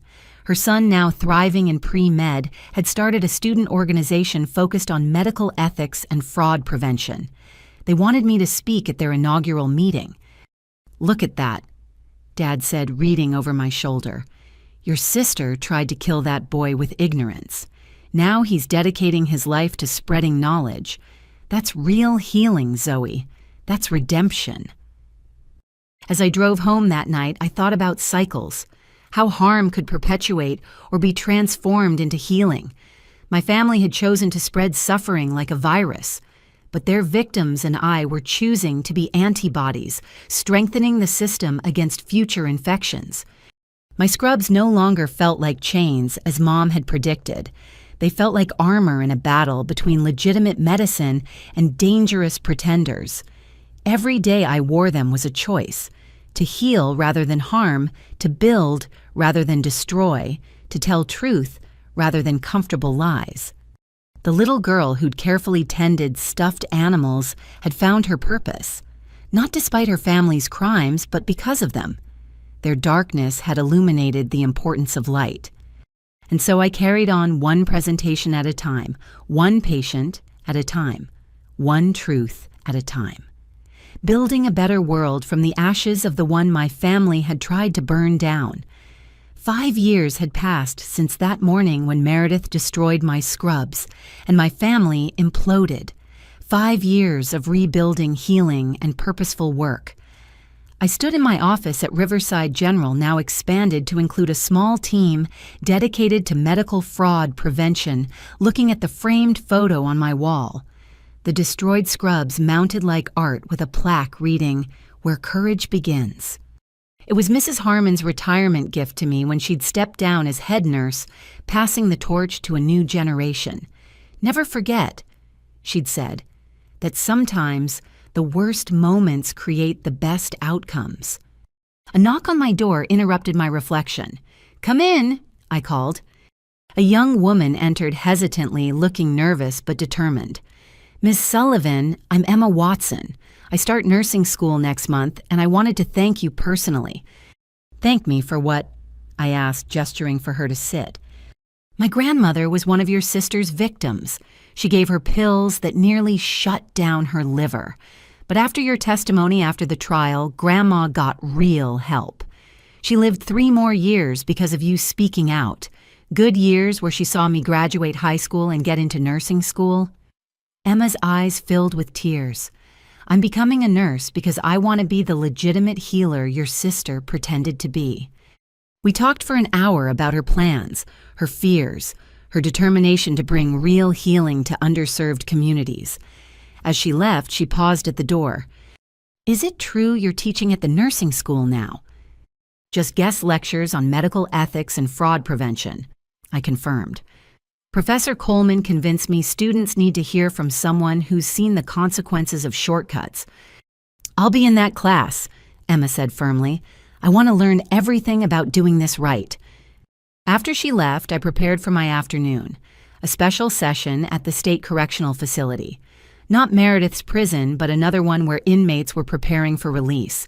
The warden had requested my fraud prevention program, concerned about vulnerable ex-prisoners falling victim to medical scams. As I drove to the facility, I thought about the irony. My sister sat in one prison while I educated people in another, both of us teaching, but with vastly different messages and outcomes. The session went well with engaged questions and genuine concern from attendees. One woman approached afterwards. "I knew your sister," she said quietly. "Did 2 years with her before getting transferred. She runs a whole thing in there, teaching yoga nutrition, telling everyone how the medical system failed them." "That sounds like her," I said carefully. "Thing is, she's not wrong about everything. A lot of us in there did get failed by doctors who didn't listen, didn't care. But after seeing what she did outside..." The woman shook her head. "There's a difference between advocating for better care and what she was doing. Thanks for helping us see that line." Driving back, I got a call from Dad. "You'll never guess what happened. Remember that program we started for seniors? The state just approved funding to expand it nationally. We're going to be training advocates in all 50 states. Dad, that's incredible. It gets better. The Chen Family's Foundation is providing half the funding.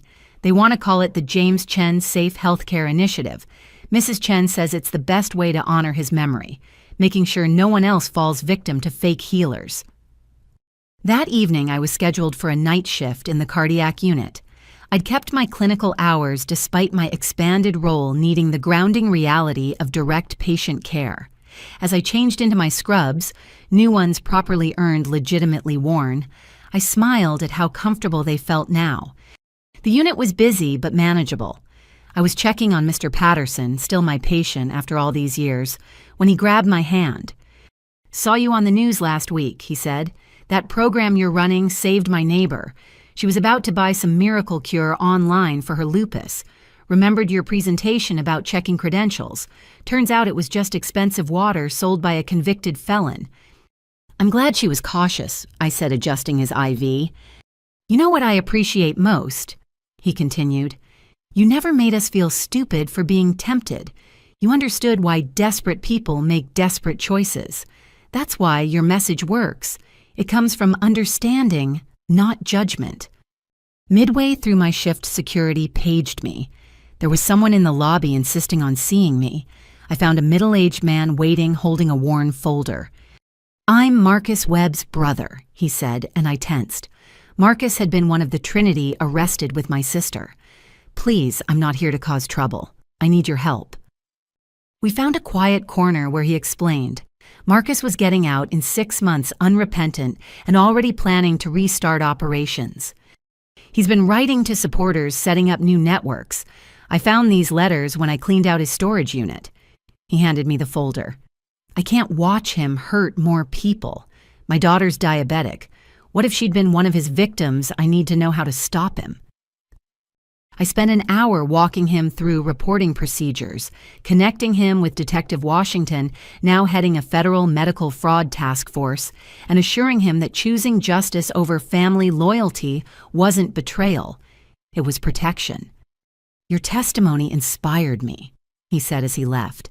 "Seeing you stand up there telling the truth about your own sister, it gave me courage to do the same." Near the end of my shift, I received an unexpected email. The sender was listed as Federal Correctional Institution Coleman, where Meredith was housed, but it wasn't from her. "Dear Miss Sullivan, I am the warden at FCI Coleman where your sister is incarcerated. I'm writing regarding a situation that requires your awareness, though not your action. Your sister has been teaching health classes to fellow inmates. Initially, we allowed this as it seemed harmless. Yoga, nutrition, general wellness. However, we've discovered she's been providing medical advice, diagnosing conditions, and suggesting treatments using commissary items as medications. 3 inmates have required medical intervention after following her advice. One woman treated a skin infection with a paste made from coffee and toothpaste, resulting in sepsis. Another stopped taking prescribed psychiatric medication on your sister's advice, leading to a severe psychotic episode. We've banned her from any health-related activities and placed restrictions on her commissary access. However, she continues to find ways to spread her dangerous ideas. I'm informing you not because you bear any responsibility, but because you've become a nationally recognized advocate against medical fraud. We're implementing your prevention program here, hoping to counter your sister's influence. I want you to know that your work is saving lives even in places you might not expect. The inmates who attended your presentation last month were the ones who reported your sister's dangerous activities. Keep fighting the good fight. Sincerely, Warden Patricia Holbrook. I sat with the email for a long time. Even in prison, Meredith couldn't stop. The compulsion to play doctor to endanger others while claiming to help ran too deep. But now there were systems in place to stop her voices, empowered to speak up people who recognized the danger because of education programs I'd helped create. My phone buzzed with a text from Mom's former friend, Diane Morrison. Wanted you to know. I'm volunteering with your dad's program now, teaching others to spot fraud. It's my way of making amends for enabling them. Your mother would hate it, which makes it even more satisfying. The next morning, exhausted from my shift but energized by purpose, I attended the monthly meeting of the James Chen Foundation. The board had asked me to present on expanding fraud prevention into rural communities where isolation and limited medical access made people especially vulnerable.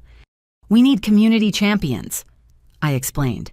Local trusted voices who can spread awareness, churches, community centers, libraries, anywhere people gather and share information. Like your mother used to do, but in reverse, one board member observed. Exactly. We're using the same networks that spread harm to now spread protection. After the meeting, Mrs. Chen pulled me aside. James would have been so proud of this, taking something terrible and transforming it into something that saves lives. That's real healing, Zoe. That afternoon, I had a session with my therapist, something I'd maintained throughout the years, processing the ongoing grief and complicated emotions of losing family to their own choices. I got another letter from Meredith. I told Dr. Martinez. Haven't opened it yet. What stops you?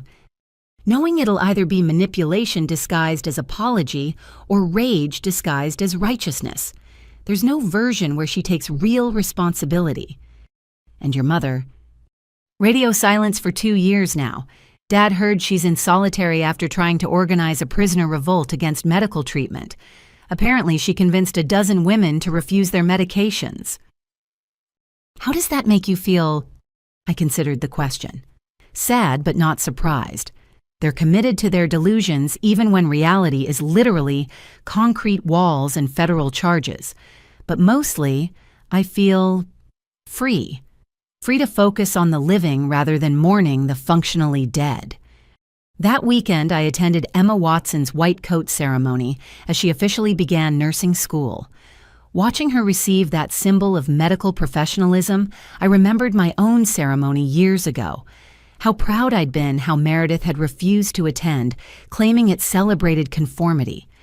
Now I understood it celebrated commitment. Commitment to knowledge over intuition, to ethics over ego, to patience over shortcuts. Everything my sister had rejected in favor of playing pretend with people's lives. Professor Coleman, though retired, still attended these ceremonies. She found me after the event. 63 students this year, she said. The largest class we've ever had. The admissions essays referenced your story repeatedly. Young people who want to be real healers because they saw what fake ones do. Meredith would hate that her legacy is inspiring legitimate medical professionals, I said. Good, Professor Coleman replied firmly. Let her hate it from her cell while these students save lives she would have endangered. As I drove home, I passed the storage facility where Meredith had performed her illegal surgeries. It was now a community health center offering free clinics to the uninsured. The Chen Foundation had purchased and transformed it, turning a site of harm into one of healing. Inside my apartment, I looked at the wall of thank you cards from people whose lives had been saved by fraud prevention programs. Hundreds of them, each representing someone who hadn't fallen victim to predators like my family. My phone showed 3 missed calls from an unknown number with the prison area code. Meredith probably finding ways around communication restrictions. I blocked the number without listening to voicemails.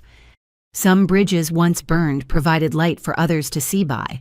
My family had torched every connection with their crimes, but that fire now illuminated the path for others to avoid similar dangers.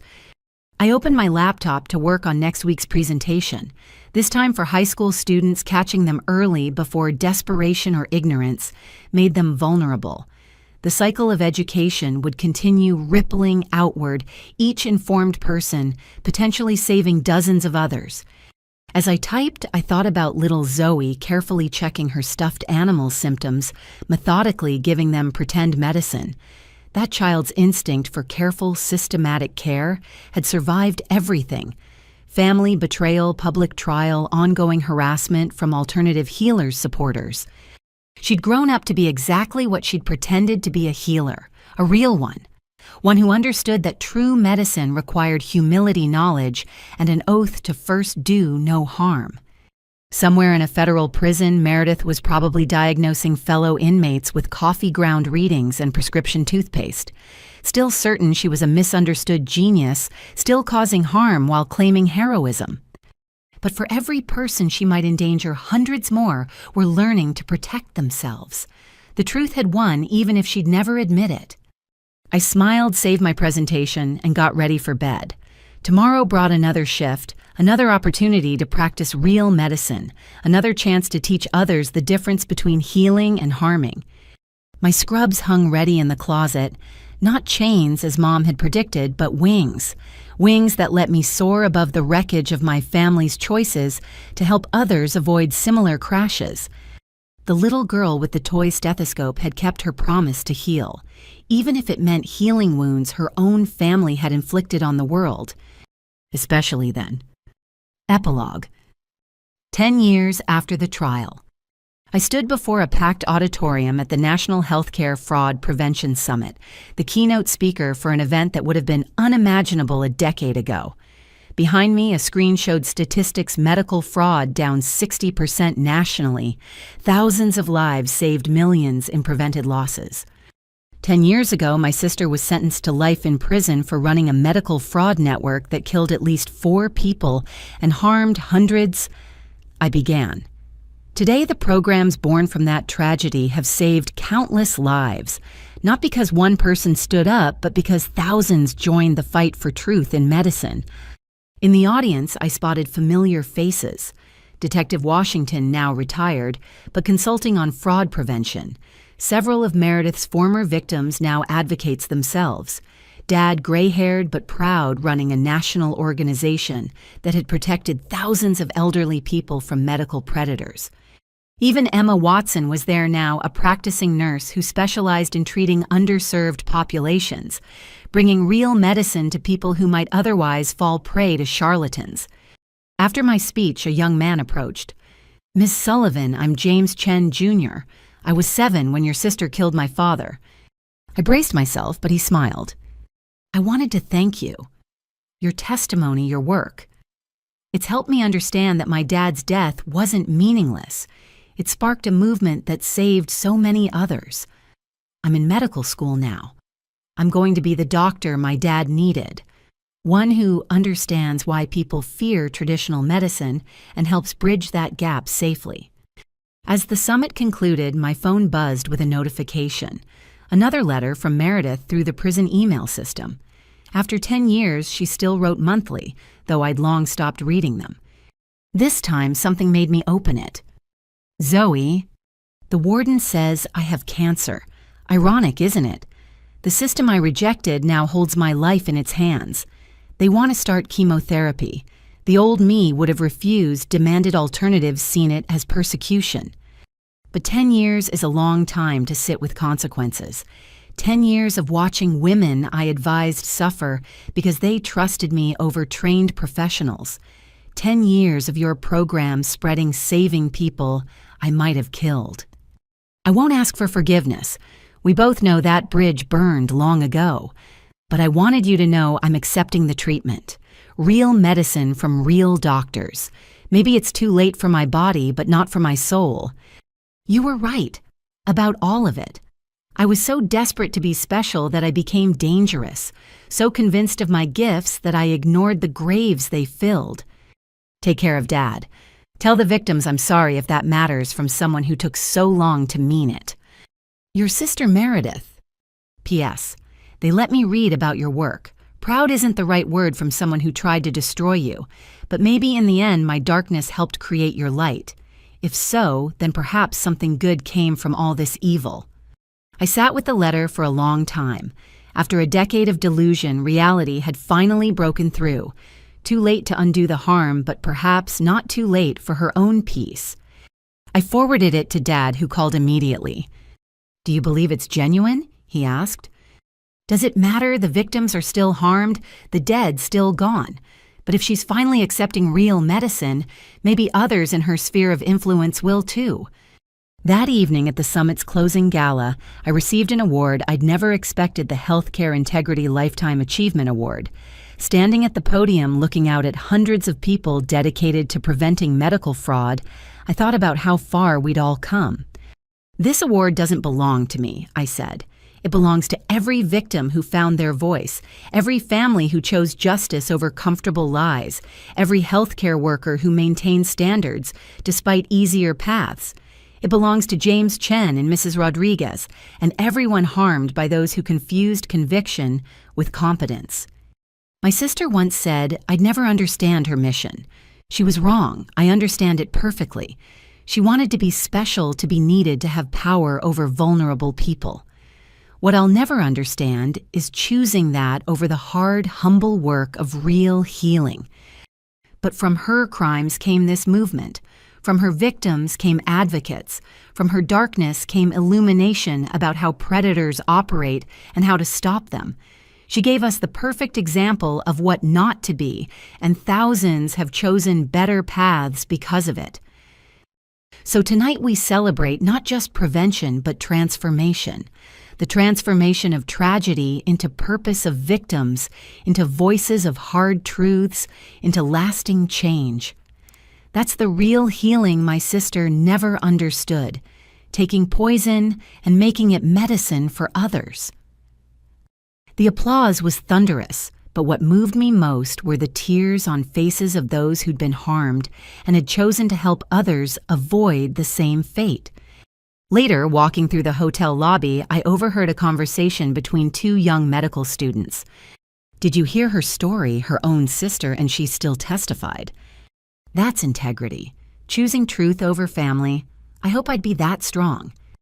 That's why they drill ethics so hard. It's easy to know right from wrong in a classroom. It's harder when it's personal. I smiled, remembering my own idealistic days in nursing school, never imagining how personal ethical choices could become. But that was the point of all this work, preparing the next generation to face hard choices with clear principles. My phone rang. Mrs. Harmon, now in her 80s, but sharp as ever. "Watched your speech online," she said. "Remember that scared young nurse whose sister destroyed her scrubs? Look at you now. I knew that day you'd turn this into something powerful." "I was just trying to survive," I admitted. "No, dear. You were choosing to thrive. There's a difference. Your sister chose destruction disguised as healing. You chose construction through truth. The results speak for themselves." That night, I couldn't sleep. Too much emotion, too many memories stirred up. I found myself at my computer typing a response to Meredith I'd probably never send. "Meredith, your letter found me at the National Healthcare Fraud Prevention Summit, where hundreds gathered to fight against everything you once represented. The irony wasn't lost on me. I'm glad you're accepting real treatment. Not for my sake, but for yours. Maybe in facing your own mortality, you finally understand why we tried so hard to stop you from playing with others. You're right that something good came from your evil, but that wasn't your intention, and intent matters in medicine. You intended harm disguised as help. That others transformed it into genuine help doesn't absolve you. I hope the chemotherapy works. I hope you have time to truly reckon with your choices. And I hope somewhere in whatever time remains, you find the peace that eluded you while you were chasing the power that destroyed you. Your sister, Zoe. Thank you for joining me on this journey. Remember to like and subscribe if you want to hear more stories about the complex choices we face in life. Until next time, may you always have the courage to choose healing over harm, truth over comfort, and integrity over easy lies.